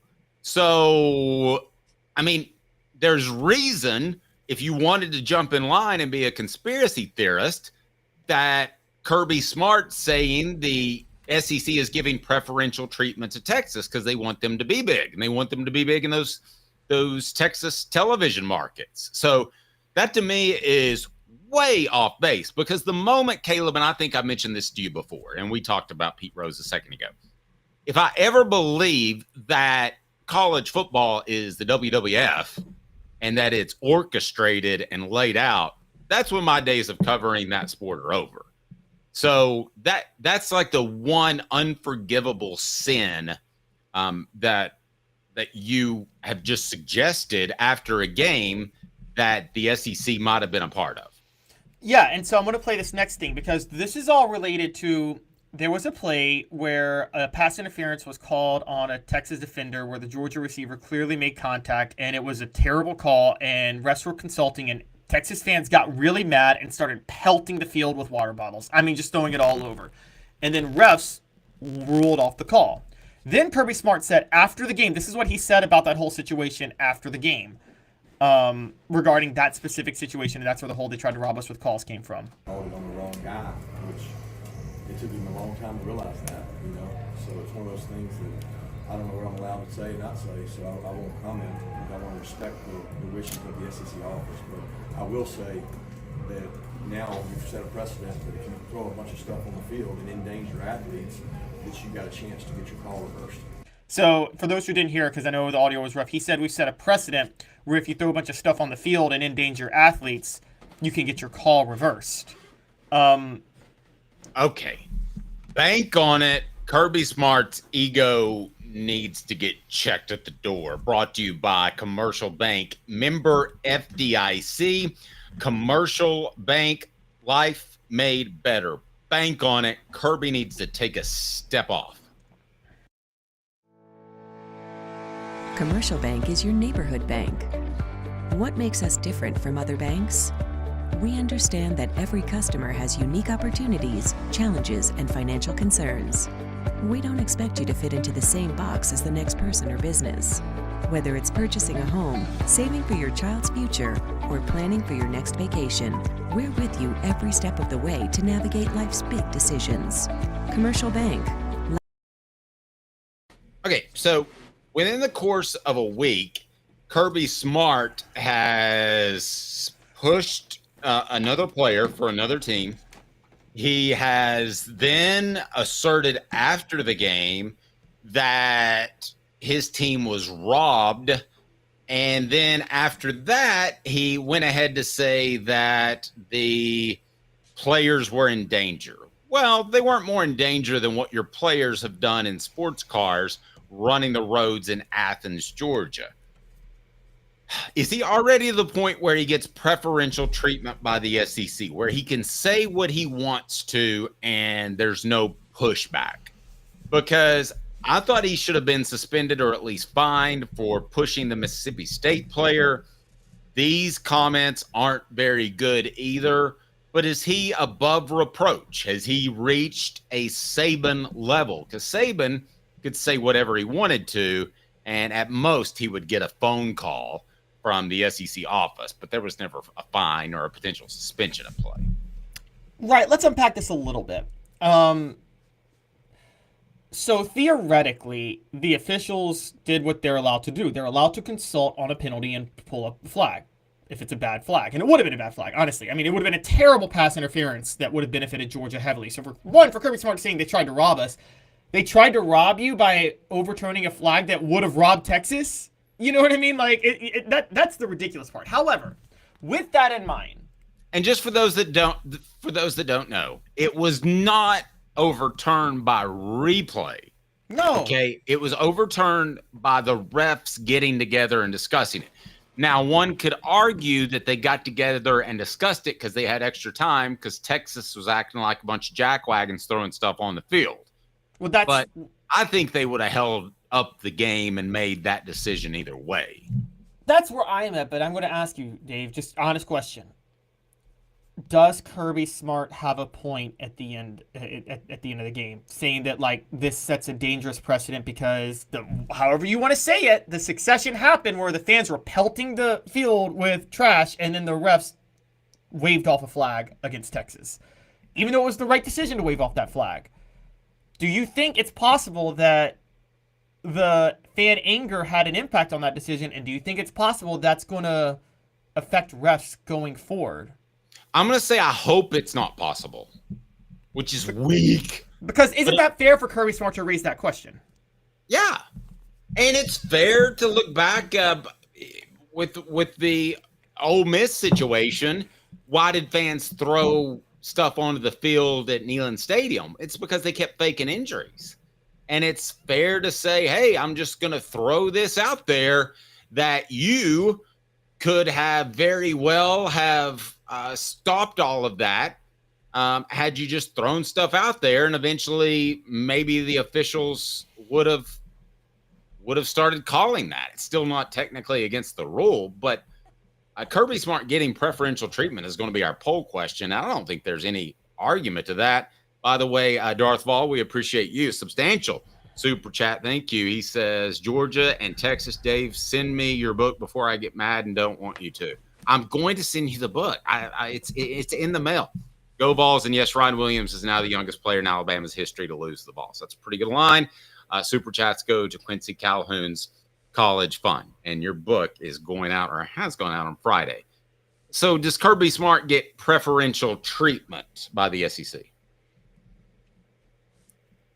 I can't say he does. See, this is where I'm breaking with you on this, Dave. I don't really have a problem with what he said in the press conference. Now, maybe they tried to rob us. Maybe he should have gotten in trouble for that. But look at the schedule they gave Georgia this year. They gave Georgia probably the most difficult SEC schedule outside of Florida. That's not preferential treatment. Now, again, they didn't try to rob Georgia. That was just stupid. Because, again, Texas would have been robbed. But I will say this. Are we not in the mindset that, look, I know this. We've talked about it. Do you not think SEC coaches amongst themselves have talked about how much the league went out of its way to give Texas a favorable schedule this year? And how much... Okay, well, let's take it a step further. Who's more likely... And I'm going to switch up the poll question. Who's more likely to get preferential treatment from the SEC? Kirby Smart or Texas? Texas. That's Texas. 1,000% Texas. See, I disagree. I think you want Texas to be good, but you don't know if Steve Sarkisian could fall off the wagon, and you know that Kirby Smart's going to compete for championships. And at the end of the day, he's more a given than Steve Sarkisian. No offense. Well, but we have the evidence. Look at who the SEC favored this year. I'm sorry. I do believe that Greg Sankey went out of his way to make sure that Texas was well taken care of their first year in the SEC. That schedule is absolutely easy, absolutely patsy. And I think that the SEC decided to punish Georgia for cashing in on an easy schedule over the past 10 years. By the way, not their fault. They've been in a really bad SEC East. The SEC is the one who made the divisions in the first place. So you can't blame Georgia for that. But what about the fact that Ole Miss and Tennessee had favorable schedules? Maybe that just goes to the exciting offenses. It was by Ole Miss and Tennessee, I don't think, had favorable schedules on purpose, though. No one looked at Tennessee's schedule at the beginning of the year. This schedule was set last year before we knew Nick Saban was retiring. No one says, oh, they put Alabama and Georgia on Tennessee's schedule and a trip to Oklahoma. No one looks at that and says the SEC's trying to protect Tennessee. They're not saying that they're trying to hurt Tennessee. They're not out for Tennessee, but there was no evidence that I don't think people knew. We knew, but I don't think the SEC knew Oklahoma was this bad. And I think there was still the thought that Alabama and Georgia were the two powers of the SEC, and Tennessee had to play both of them. I mean, Texas was going to have to play somebody between Georgia and Alabama and Tennessee, and it turned out they get to play Georgia and they get them at home. It was very clear that Texas got the easiest draw you could possibly get outside of Missouri for an SEC schedule this year. And so I got to be honest, I don't think they were out to get Tennessee. I just don't think they were out to give them preferential treatment either. They gave it to Texas, and they didn't give it to Georgia. Now, this isn't to say that... So, I'll give you a bank on it, Dave. I'm going to go a step further. You ready for this? I'm ready. Bank on it. Brought to you by, I'll remind everybody, Commercial Bank member FDIC, Life Made Better, CBTN.com. Yes? the officials would not have changed the call, even though they should have, at any other place for any other school in the SEC. That's probably true. Only Texas fans would they listen to in that.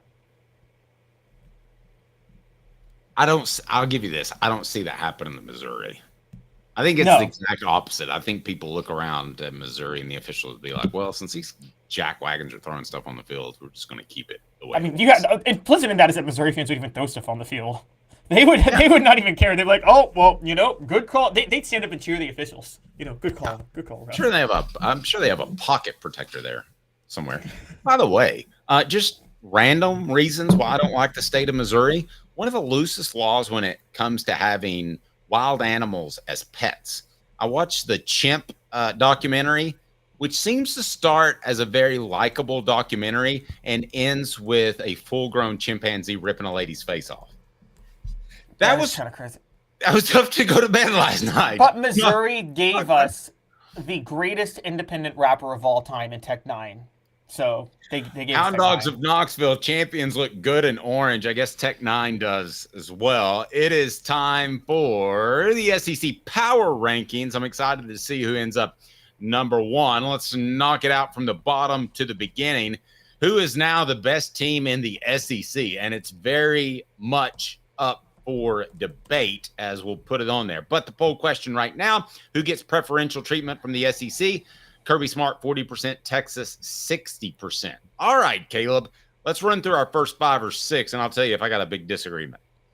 All right, so number 16, and he's just not praying hard enough, Hugh Freeze. God is not on his side right now. That's a little bit, I don't know, inconsiderate of him and his faith, but I think you're right. Oh, you're right. I'm sorry. I need to show Hugh Freeze a lot more respect. He's one of the finest Christian men this country's ever seen. Okay. Yes. Very, very selfless man. So Hugh Freeze and Auburn are down at number 16. They blow a lead to Missouri. Yeah, that whole Hugh Freeze, I don't need to go get a quarterback in the transfer portal because I'm a genius and I can just make Peyton Thornton work out. He should just be permanently on my football IQ for doing that. Even if he didn't make a dumb decision in a game, just that all-season decision alone, he should make my list. Probably. Our poll question, best team in the SEC is Texas, Georgia, LSU, or Tennessee. Vote now. All right, Caleb, All right. Who's next in the ranking? Number 15, I know they have the win over Ole Miss, but Kentucky's quit on their team. They're down I got them at number 15 now. The way they just got draxed by Florida. I think Kentucky could lose if they played a team on a neutral field this Saturday. I think they might be an underdog against any team except Auburn, and they may be an underdog to Auburn. All right, who's next, Caleb?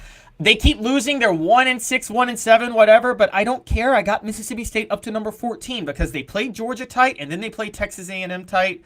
I think Mississippi State is turning a corner. They're just playing tough teams as they're turning that corner. So I would take Mississippi State over Kentucky or Auburn. By the way, the poll question that was a little bit earlier in the program is how many times can Dave bench press Caleb's body weight? So Caleb used 5 or less, 10 or more, 6 or more. 5 or less, 1. How much do you weigh? I weigh about 150 pounds. I can do that 20 times. All right, Caleb, who's next? Sorry, I just got to play this real quick. Hugh and Urban are deacons at the same church. That's a good one. All right, so next. All right, so I'm about to number 13. Dropping to number 13 is Oklahoma. That's a bad football team. And did you see they fired their offensive coordinator, Seth Littrell, 6 years into the year? Typically not a good move midway through the season, but that's where Oklahoma has gone. And don't tune into this station if you want to get into is Josh Heupel going to go to Oklahoma? Because we have laid out why he is not going to go to Oklahoma. I think somebody else tried to stir up that over the weekend. Somebody compared them to me. I mean, I'm the one that's told you the whole time that the two parties don't get along and still don't like each other, so it's not going to happen. All right, who's next, Caleb? Yep. Very true. All right, number 12, we got Arkansas. Number 12, they did get blown out by LSU. I told you guys to stay away from that Arkansas-LSU game. My heart went, not my heart, my default, I picked LSU to cover. They ended up covering and dominating. Arkansas went back to being Arkansas. They were just good for 1 week when they played Tennessee. And number 11, I know they looked ugly against Ball State, but Vanderbilt still won. I can't drop them too much. You nailed that one, Dave. You said Vanderbilt just was going to be feeling themselves a little too much, and they were going to have an ugly win against Ball State. Yep, still a good football team, though. I mean, that's a game that Vanderbilt, if they're so high off the win against Alabama, that they might lose in the next coming weeks. But they're fundamentally a good football team, not a fluky football team, which sounds crazy to say about Vanderbilt. Yep. Number 10, I told you this last week, Dave, and I think the Tennessee game, Florida's turning a corner under Billy Napier. They beat Kentucky 48-20. The problem is Florida's got about 5 ranked teams left on their schedule, so they're about to lose like 5 straight, and then he's going to get fired. But they'll get to close out with the win against Florida State, which is the worst team ever He's now. so detail-oriented. All right, Very who's detail-oriented. next? All right, now, so that's the 10 that are just the bottom 10. The next 9 are all in the college football playoff race. So right at number 9, I got Ole Miss. They did lose over the week. I'm sorry, they didn't play over the weekend, so they're just default at number 9 right now because they lost from their last time out. Number 8, Missouri. It was ugly, but Missouri still beat Auburn, and Missouri still only has 1 loss, and that has to count for something. Not a bad loss either to Texas A&M. Okay, if I had to make you pick between those two teams, Ole Miss or Missouri, who doesn't make the college football playoff? Oh, Ole Miss, because their schedule's so much harder. Missouri has got the easiest GED schedule of all time. Okay, so. Okay. All right, I don't believe in Ole Miss's roster because they've got too many mercenaries now that things have gone south. And that's the other part. I don't believe in Eli Drinkwitz. So to me, it's about a 50-50. It does seem like Missouri has more of a they play for each other culture, don't they? As much as you don't like them, they do play for each other at Missouri. Yeah, I mean that, or they put you in the chimpanzee cage and they rip your face off. I mean, that's seriously. I mean, that's the one state where you can have a chimp as a pet. It was. I had nightmares, Caleb. It's troubling. Don't watch it. What's next? Number 7, and I was wrong because this team's not a college football playoff contender, but they are in the top half of the SEC right now. But South Carolina, them blowing out Oklahoma and almost beating Alabama, Dave, I can't ignore what they've done the last 2 weeks. And if they had a coach with a brain, they could actually only have 1 loss right now. Hey now. All right. By the way, the cop had to shoot that chimp, shot him twice, and the chimp kept coming. Anyway. Oh, so he's like Michael Myers. I'm serious. I had like nightmares last night. I'm at the gym thinking a chimp's going to run around the corner and attack me this morning. All right, what do you got? All right, so number 6 is Alabama. I dropped Alabama to number 6. I mean, the loss to Vanderbilt, the ugly win over South Carolina, and then the loss to Tennessee. I'm going to go further into this later, but I think the panic is oversetting in Alabama, largely because Alabama fans nor players understand the landscape of college football today. Here's the other thing to remember. Yeah, you ask a lot of donors who had not given money to NIL, and trust me, they're as steadfast as some old-fashioned Tennessee donors that don't think you should get paid to play, that think you should just show up and earn your scholarship and love it and not worry about the fact that you can't eat on Sunday nights at times, which has been the case with some of Tennessee's best teams. So they're not going to like it. They're not going to throw more money at it when Kalen DeBoer comes to them and says, hey, I need more money. Well, what did the money we gave you last year to get like Caden Proctor back? What did that do? I don't think their NIL's in good shape. I got to be honest with you. It's been a game of a series of streaks. Don't be surprised if Tennessee wins about 6 or 8 against Alabama. Caleb, who's next? Totally agree. All right, so number 5 is Texas A&M. I got them at number 5 now. I know they struggled with Mississippi State for a while, but they keep winning, and I told you guys that Ivy League hire would work out. Number 4, Texas is down to number 4. I know they lost at home, lost to Georgia significantly, but they're still a playoff contender. Number 3 is Tennessee. I got Tennessee number 3 in my power rankings. Beating Alabama matters. Whatever, hook or crook, whatever you want to say. They're 6-1 going into a bye week with wins over Florida and Alabama. Number 2, though, is the LSU homer that I am. I have LSU at number 2. And y'all can hate me for that, but LSU is the second best team in the SEC right now. And I don't think it's really debatable. And number 1 is the Dogs. Georgia has taken back the top spot in the SEC. Okay. Out of that top 5, who do you feel best about making the college football playoff and worst? I think I feel best about Georgia making the college football playoff. And that's just based on their talent. And also that they get Tennessee at home.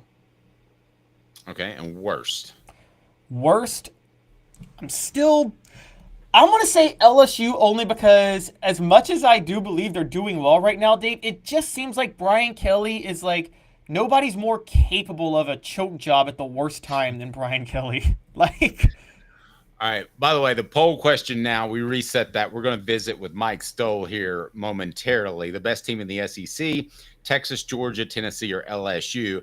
Tennessee with 24% of the vote, Georgia 66% of the vote, Texas at 7%. All right, said Matthew McConaughey. LSU with 2% of the vote. We'll visit with Mike Stowell here momentarily, and we'll get Mike's thoughts too on our earlier poll question, and that is, how many times can Dave Hooker bench press Caleb Calhoun's body weight? Is it 5 or less, 6 to 10, or more than 10?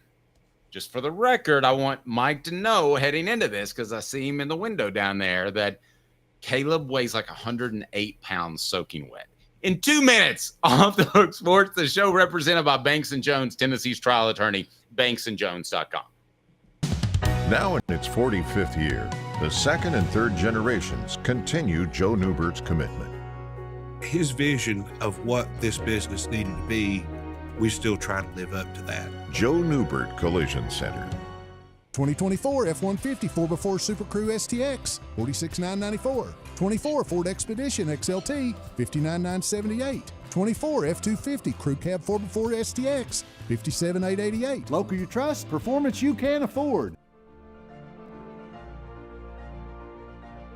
Hi, I'm Rick Terry, and we at Rick Terry Jewelry Designs pride ourselves in the highest quality craftsmanship from a family-owned business here in Knoxville for over 35 years. At Rick Terry Jewelry Designs, we also take pride in being an affordable option for all your game day accessories, especially those fire opals. At Rick Terry Jewelry Designs, we want to be your jeweler every day and especially on game day. Go Vols! Hi, Mike Davis here with City Heating and Air, reminding you to always dare to compare. Our team provides quality local heating and air service, installation, and maintenance across East Tennessee. We use only the best equipment like American Standard heating and air conditioning for your residential, new construction, or commercial needs. Honesty, dependability, and customer satisfaction have been the cornerstones of our business since 1961. City Heat and Air. Dare to compare. With our brand new location on Emory Road, Eye Care Optical is bringing East Tennessee's best eye care to your neighborhood. Doctors Johnston and Combs offer unmatched expertise and care without a trip to Knoxville. Eye Care Optical, now in Powell. Double D Piping provides full-service fire protection on any scale.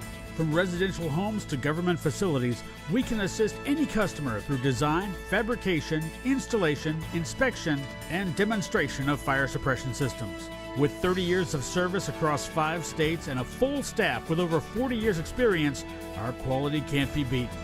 Don't get caught watching what you could have prevented. Call Double D Piping, the absolute best in fire prevention. What the?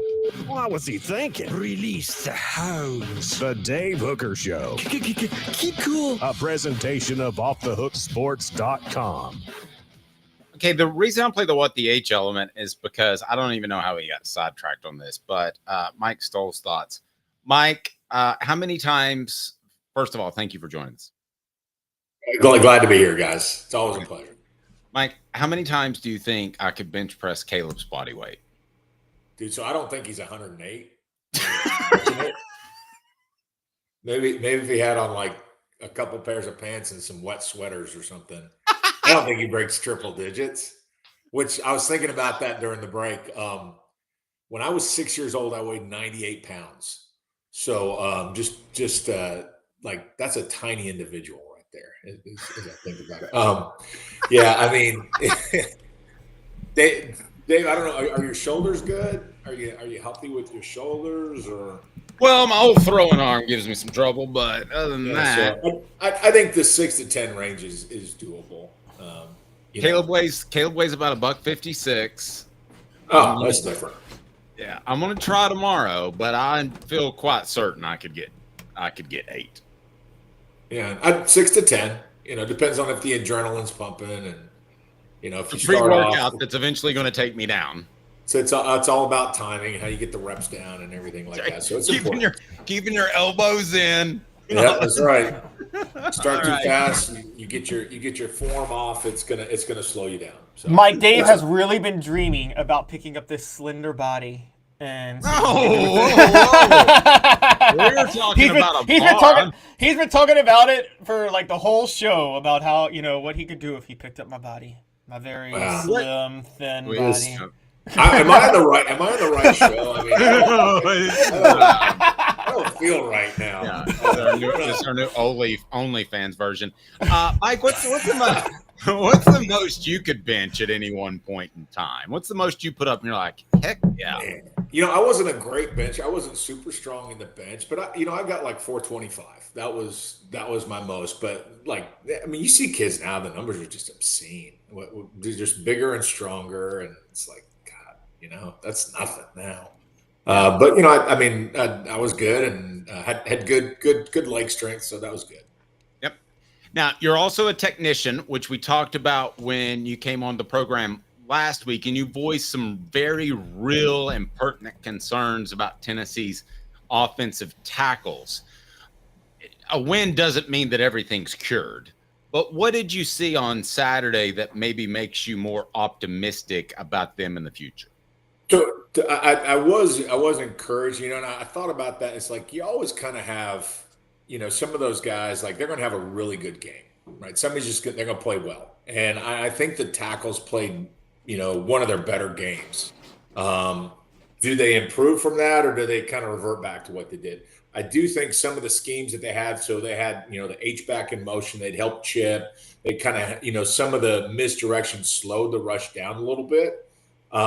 Their sets were quicker. When I say quicker, they're not, you know, so you see some of these NFL guys, they're deep setting, and that gives a guy, you know, somebody that's a good edge rusher, that gives them 4 or 5 yards of start to really, you know, use that momentum in their advantage to either get around them or get under them or see where they're going and set them up. So their quicker sets, I think, help.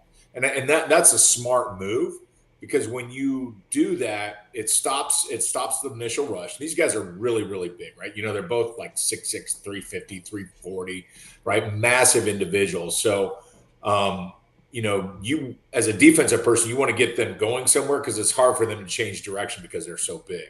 So if you quick set on them and use that big body and you stab them right there so they don't get rolling, they don't get you to kind of use your momentum, I think that was a smart move, and it's better sets by them that helped. Do they continue to do that? You know, and again, I thought last week, it's like, okay, you have a game usually where you play really well, and I think the tackles played better.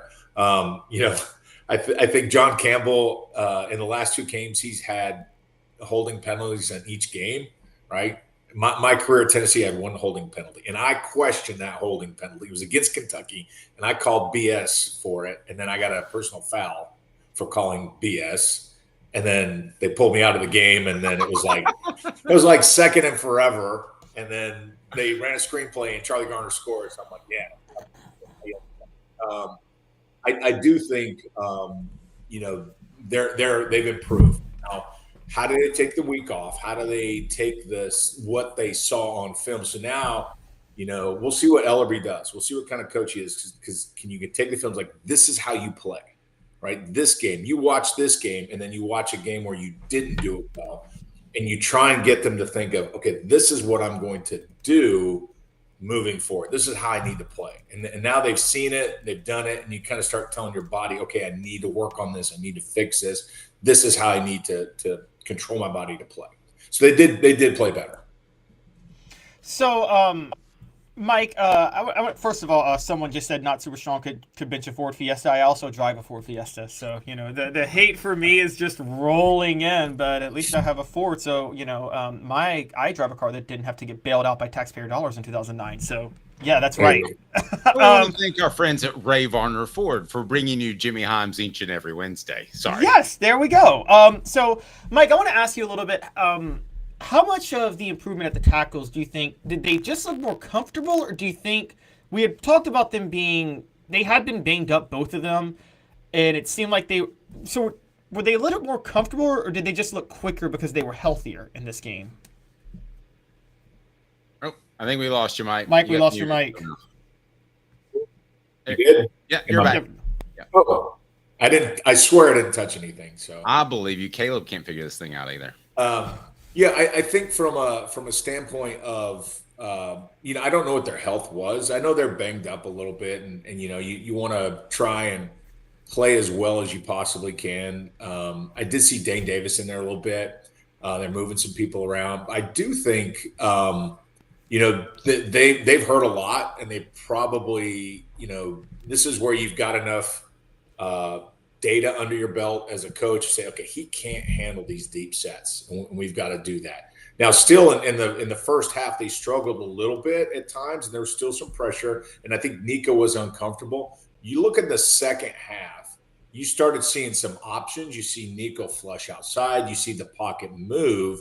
And what that does is that slows down the defense. They're kind of like, okay, I got to start respecting the run. I got to start respecting the option. I got to respect him rolling out and making the throws, or he's tucking and running. You saw Nico in the second half significantly run the ball more, or design kind of empty set, I'm going to run the ball. And so with that, what that does for your tackles is that slows down that rush. So you can quick set on him, because now they're like, okay, is this he's hitting me quick? Is this a run? Is this a pass? What's going on? So I think the scheme helped for that. On the health side, I'm not so much sure, because again, if they are hampered with a leg injury and they're slower with their sets, that can matter. But if you're out there, the thing is, like, man, if you're out there, you better be able to play. You better be able to go 100%, suck it up, tune it out, and go play. Mike, we were discussing this is Tennessee's best 7 days in football since, and we went back to 2022 when Tennessee beat LSU and Alabama. Caleb pulled a Butch Jones year out. I don't know why I did that. But I went back to 92. And Davis throwing shots at me whenever he gets a chance just in this. Random. I'm going to video me benching your body weight tomorrow morning, by the way. But Put it on I went back to 92 when you guys beat Florida and Georgia back to back.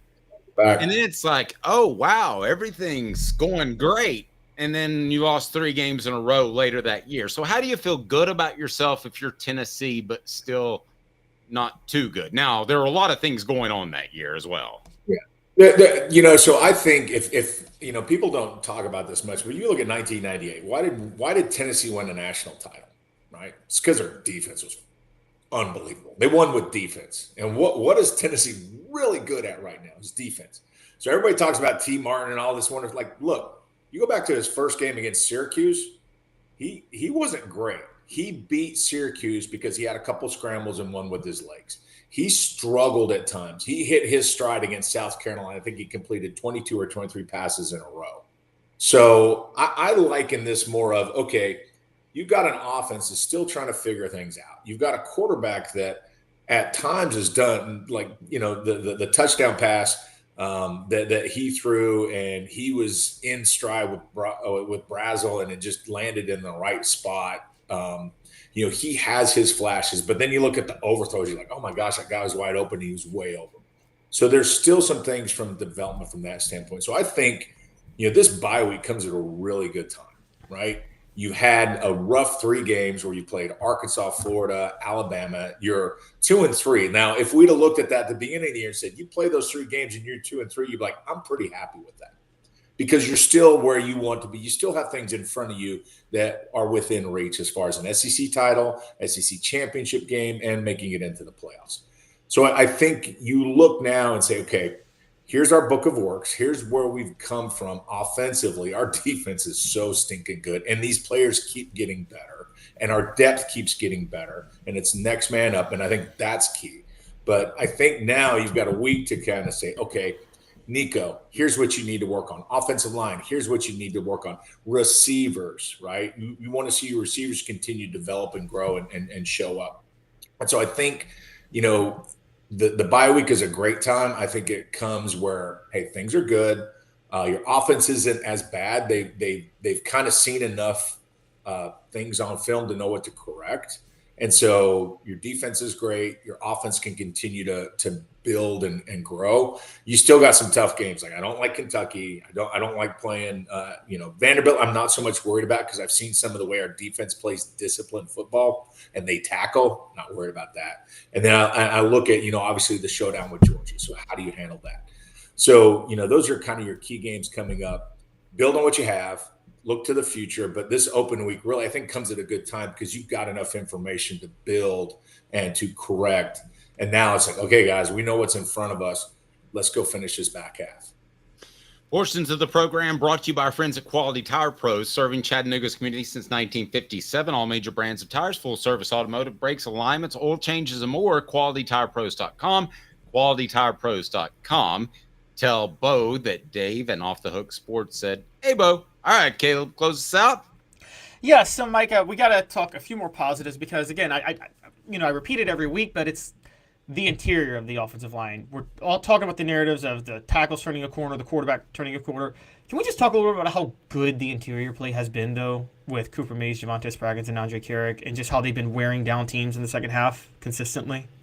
Yeah, I mean, Javonte Spraggins, I've liked it. He plays with a bit of a, just a meanness to him, and that's how you got to play the position at guard. Cooper is just fantastic, how he plays and how he sets and how he understands the game, like from a X's and O's and knowing what to do, and is kind of the leader on the front to get everybody on the same page. Neal has really grown well. I think he's improving. And so I think that those interior three are big.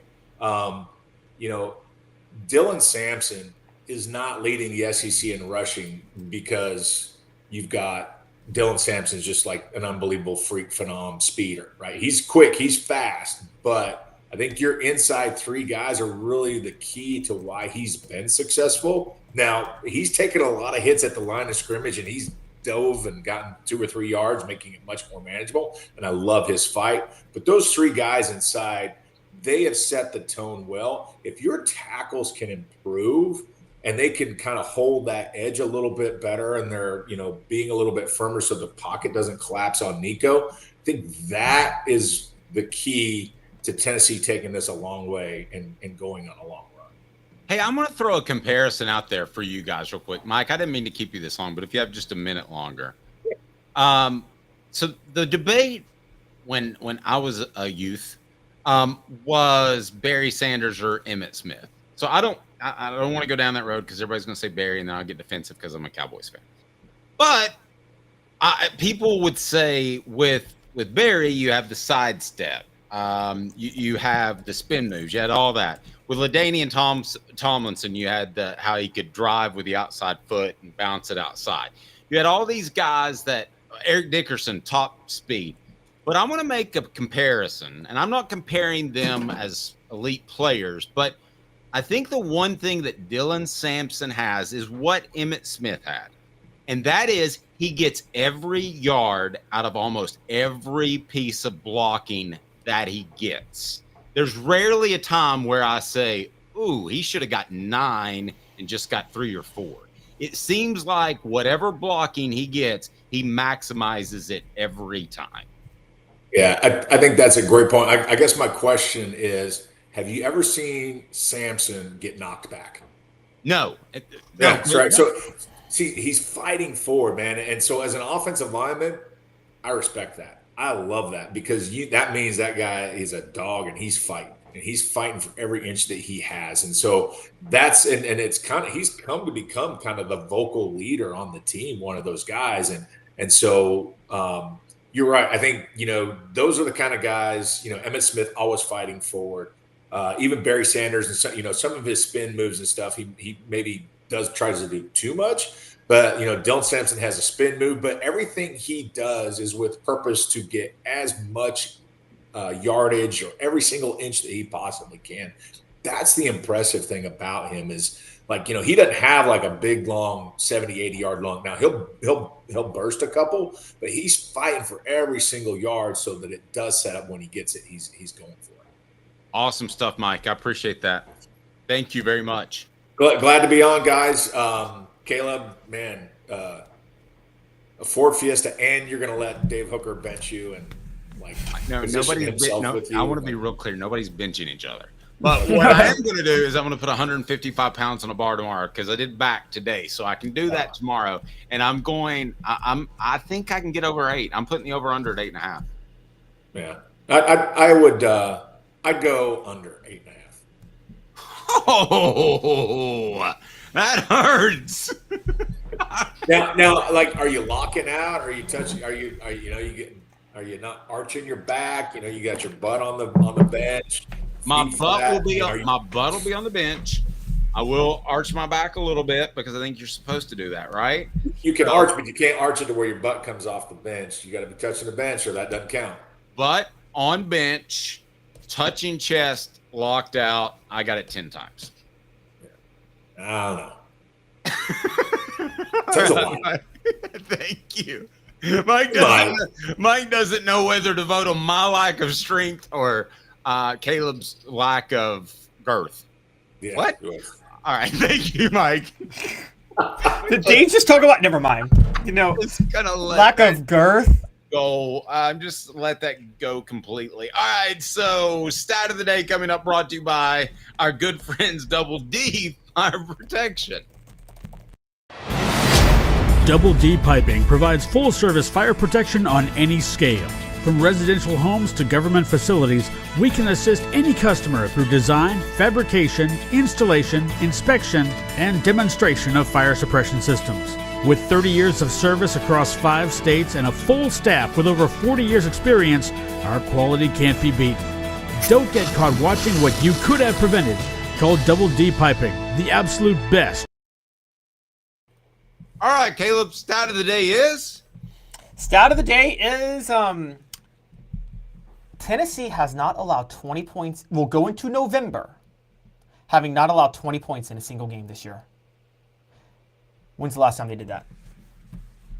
I would have to go back to their shutout year. Wasn't that 1927 or whatever it was? No, it's 39, but it's 39? not that far back. 1969 when they won the SEC title, and they made it all the way till November the 15th without giving up 20 points a game. And then they decided to question Archie Manning's validity as a quarterback, and they played Ole Miss, and Archie Manning dropped 38 on them and shut them out 38-0. And is that the game where Hacksaw Reynolds came back and sawed a car in half because he was so mad? Probably. It's the Steve Kiner game, the Archie Hugh game, and we might as well be playing a bunch of mules. And by the way, you guys want to question Fulmer's recruiting ability? Philip Fulmer was on that team. He was on the team that questioned who Archie Manning was and said, Archie, who? And referred to Ole Miss as a bunch of mules. And 25 years later, he's able to convince Archie's son to commit to play for him over Ole Miss. Isn't it so funny that when any SEC school makes fun of another one for being hillbilly or something? Yes, it's so hilarious. I mean, even Nashville, which is like a cosmopolitan mecca now, is still, you go there and it's still pretty slow, pretty country. Tennessee had, you could say historically, traditionally was a little bit more Yankee than the rest of the South. I mean, as you guys know, East Tennessee was very pro-Union during the Civil War, did not side with the Confederacy. I wake up and I think that every morning. And, so there were a lot of, no, you don't. But, no, but so Tennessee was always a little more thumb their nose at Deep South. Like, we're not like those crazy Deep Southerners. And also, like, I mean, Kentucky plays Tennessee. It's 2 different types of Appalachia. East Tennessee is business, corporate Appalachia, and Kentucky is, miners Appalachia. So when Tennessee plays Kentucky, what do? They shout back to the coal mines whenever they win. So the University of Tennessee's always been a little bit more elitist than a lot of the other Southern schools in the SEC. We had a guy move in, seriously, in my high school, and he instantly, as a freshman, was one of the best high school players, and he happened to move from Kentucky. And this guy had, like, the type of skills where he could play. He's a 6'3" guy, great ball handler. He could have played at a college. And we tried to encourage him because my high school needed a point guard. And tried to encourage him, tried to push him. But at the end of the day, and he was dipping when he was 15 years old. So that told you something. But he was out of Kentucky, and he goes, I don't see the big deal. It just doesn't work out. I'll just go back to the coal mines. Well, I mean, and that's what he did. Those were, until recently, you could go work in the mines. They were union paying jobs that promised you like a pension, a good salary. I mean, they've recently kind of gone out. It's kind of sad what's happened to those towns. But yeah, I mean, there were thriving communities off just people who worked at the coal mines. I would need like 15,000 Xanax to go down in one of those mines. I mean, I don't know about you, but I could not do that. No, I would never want to do that. No, it's just like those people back in the day that used to that built skyscrapers in the early 20th century. You've seen those pictures of them just walking on these ledges like 1,000 feet up in the air. I watched a documentary on that too before we get to the weekend recap. And did you know 1 in 3 of those people either died or suffered a debilitating injury working on those skyscrapers? Those pictures of them walking around without safety harnesses, those aren't for funsies. That's how they really did it. 1 in 3, it might have been 1 in 4, but it was a significant amount died or suffered a debilitating injury because they fell from many stories. That's insane. That's insane. It's the same with the Brooklyn Bridge, the way they built the Brooklyn Bridge. So that. Go read about that. That was the scariest way to build a bridge ever. Oh, all right. Any update on the Gay Street Bridge? You want to throw that at us? I got no update on that. I'm sorry. All right. Okay, so let's take a look back at the weekend. Last look brought to you by Campbell, Cunningham, Taylor, and Hahn. Look at me. No contacts, no glasses. Campbell, Cunningham, Taylor, and Hahn did my LASIK. They should do yours with local vision protection. So what do we got back over the weekend? Caleb, what stands out to you, sir? All right, so we're going to start with Georgia reestablishing its supremacy. I think Georgia kind of reminded everybody that, yes, that loss to Alabama was rough, but they did reestablish the fact that they are the most talented team in college football. That's crazy. I disagree with that. I think there are about 6 teams that are the most talented teams in college football, and I think it just depends on your approach to that particular game. I think Texas and Georgia could play this weekend, and Texas could win that game. Yeah, but you may have a point, but top to bottom, Georgia showed it because they went to Texas and they didn't just beat Texas; they beat them pretty handily. So yeah. I mean, that's why I get you. I believe that your approach now, and why I say that the Oklahoma win was a big win, and why the way they beat Alabama was significant, because it's a survive and advance. It's just like the NCAA basketball tournament. It's just happening during the year. Last look brought to you by Campbell, Cunningham, Taylor, and Hahn. The first step to better vision is to visit ccteyes.com. The information you need is easy to access, and setting an appointment is as simple as clicking the tab. Doctors Campbell, Cunningham, Taylor, and Hahn, and Eye Care Optical at ccteyes.com. Looking back over the weekend, what do you got next, Caleb? All right, so up next is we're going to stick with the SEC. A lot of SEC storylines because the Vols win big time, and they may have triggered panic time in Tuscaloosa. We've talked about that a lot. I think Tuscaloosa's panicking because they just don't know what the state of college football is right now, but we've already addressed that to a certain degree. I think it is panic time in Tuscaloosa. And the main reason is because of fan expectation and the fact that they're not willing to make this. Anybody with any sense whatsoever would realize that no matter who you hire, there is going to be a transitionary period. And I think not only do the players at Alabama right now question this player's approach, and which is what Kalen DeBoer is. I think some of the tough guys feel like they need to be pushed, and I think some of the other guys are taking advantage of it, the younger guys. And I told you there were chemistry issues at Alabama last week, and I think that's going to continue to crop up. Hey now. Just for me. All right, what's next, Caleb? And my final SEC take of the week is, guys, don't look now, but guess who the 2 undefeated teams in SEC play are? It's Texas A&M and LSU. Mm-hmm. Both who lost their openers. Yeah. Both of them could be big threats. So that's my final one of the 3. Those are both in the playoff race too. Moving on across the rest of the country, Oregon becomes the number 1 team in the nation by default. They beat Purdue on the road on a Friday night, but the win over Ohio State counts, and with so many other teams on a bye, Oregon gets to take the number 1 spot in the nation right now.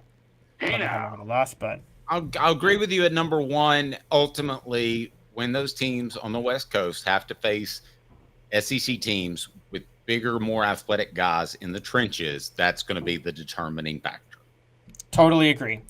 All right, next we have surprise contenders across the lower Midwest. And for those who question what I say when I say lower Midwest, I'm talking Midwestern states below the Great Lakes. Does that make sense? To a certain degree. So, by the way, please hit the thumbs up, the like button. And if you haven't subscribed, do that. Cooper May is coming up later today. Notifications brought to you by City Heating and Air Conditioning, cityheatandair.com. So what states are you talking about? West Virginia? No. Across the Midwest. So I'm going from I'll name them, and you'll know them as I name them. But Iowa State still undefeated, beat UCF 38-35. Oh my goodness. Missouri still a contender. They are technically a lower Midwest state, even though they're in the SEC. But they only have one loss. Wait, are you ready for this? Illinois goes to Ann Arbor and beats. I'm sorry, not goes, but they host Michigan and they beat Michigan at home. But I told you that guy. You told me he was the next Philip Fulmer. I told you that guy, Sharon Moore, is not going to be a great head coach. Well, don't forget what Philip Fulmer did his first year with his recruiting class. He went 8-4 and had a 1-3 start. So, that was his second year at Tennessee, but that was his first year with his players. So, well, but you don't have Jim cheating Harbaugh at the helm. Yes. And then moving on east, I've gone from Iowa State to Missouri to Illinois to now. Dave, you got to give Indiana some respect. They didn't just beat Nebraska. They beat Nebraska 56-7, and they're still undefeated. No. If Indiana is in the playoff, we just got to nix the whole thing. Which one of those lower Midwest teams gets to the playoff if you have to pick one? Who's going? Iowa State, Missouri, Indiana, or Illinois? Neither. No, you have to pick one. One of them's going. No. If one of them's going, who's going? No, I'm not picking one. I refuse. Because Alrighty. if either one of those teams goes, okay, I do think the coach at Indiana is really good. I don't think he's going to be there for long.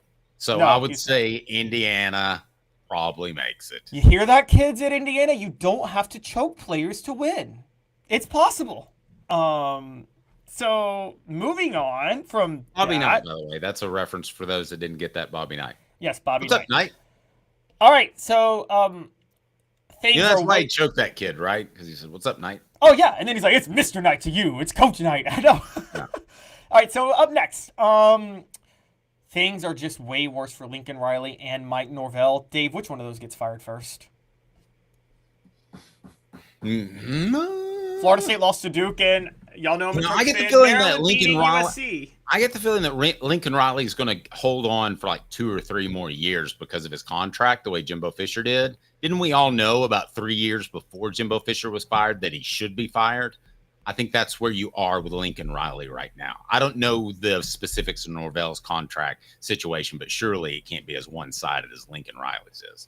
Well, also surely the poor play is not as one-sided. Florida State's 1-6 and just lost to Duke for the first time in history. How does that happen from barely missing a 4-team college football playoff to just the wheels coming off? I told you all this at the beginning of the year, and here's what I think happens, Dave, is I think that, and you know this with Gene Chizik, landing Cam Newton, I think Florida State was already a declining program with Mike Norvell, but they lucked out with the right quarterback 1 year in Jordan Travis. And you know this, Dave, you can have a bad program, but have a good year because you get the right quarterback. I think that's Miami right now with Cam Ward and Mario Cristobal. They have the right quarterback, but they're a bad program. I think Florida State's a bad program. They just landed Jordan Travis. And again, the most obvious example was Gene Chizik was running a pathetic program at Auburn, but he rented Cam Newton for a year. Yep. Don't forget to use the promo code HOOKED for the latest TriStar hats memorabilia. It is fantastic. And Caleb will give his final take as we look back over the weekend last week. Brought to you by Campbell, Cunningham, Taylor, and Hahn. Have you seen the latest TriStar Hats Co. product? TriStar Hats Co. What's that? You know, those really cool hats, shirts, tumblers, and even license plates with 3 stars like the official Tennessee flag and stripes like the American flag. Pretty patriotic if you ask me. Ah, gotcha. Seen those. Those are cool. Where can I get them? Simple. TriStarHatsCo.com. And if you order now, there's 10% on any order $50 or more. Plus, use the promo code HOOKED. With the promo code HOOKED, you get 10% off. That's hooked. And don't forget free shipping with any order over $50. Stock up at TriStarHatsCo.com. That's TriStarHatsCo.com. There are plenty of wannabes out there, so make sure you go to TriStarHatsCo.com for the best quality and customer service. Will do, and I'll be sure to use the promo code HOOKED. That's hooked when I do to save an additional 10% off. TriStarHatsCo.com. TriStar Hats Co. is a trademark of TriStar Hats Co. LLC. Any use without... All right, Caleb, anything else on the last look brought to you by Campbell, Cunningham, Taylor, and Hahn? Yeah, 2 more takes, and one is really relevant to Tennessee, which is this, and the SEC in general. I was wrong. I thought the ACC and the Big 12 would each really only get one team, and the rest and all the wild cards would come from the SEC and Big 10. But Dave, the Big 12 has, I mentioned Iowa State. BYU's also undefeated. Kansas State has 1 loss. Colorado just beats Arizona and has 2 losses. The Big 12 could get 2 teams in. And then on the ACC side, Dave, Miami's undefeated. Pittsburgh's still undefeated. They have a bye. Miami beats Louisville. SMU's in the top 25 with 1 loss. Duke has 1 loss. Syracuse has 1 loss. And sneaking up, Clemson's back in the top 10 with just 1 loss, and that 1 loss is to Georgia. So you could get 2 teams from each conference in the playoff. Little random here, but if I had to ask you to bet that Dabo Swinney or Steve Sarkisian, one proven, one unproven, will win a national title, who would it be? Another one moving forward. I'd say Steve Sarkisian. I think Clemson is doing well. Kate Klubnik's doing well, but I think that Clemson, if you look at the transfer portal and you look at the recruiting, there's been a massive drop-off in the roster talent at Clemson. Caleb, what else you got? And finally, Army-Navy. They both won again. Still both undefeated for the first time since before the Great Depression. Now, here's the crazy part. Dave, I got something wrong. I've told you guys constantly the College Football Playoff makes its selection show the week before the Army-Navy game, and there's going to be a group of 5 team that has to get in, and they'll both be in the running. It's a little bit crazier than that. They're both in the American Athletic Conference, Dave. They could play for the conference championship game the week before the actual Army-Navy game is. What do you do for this selection?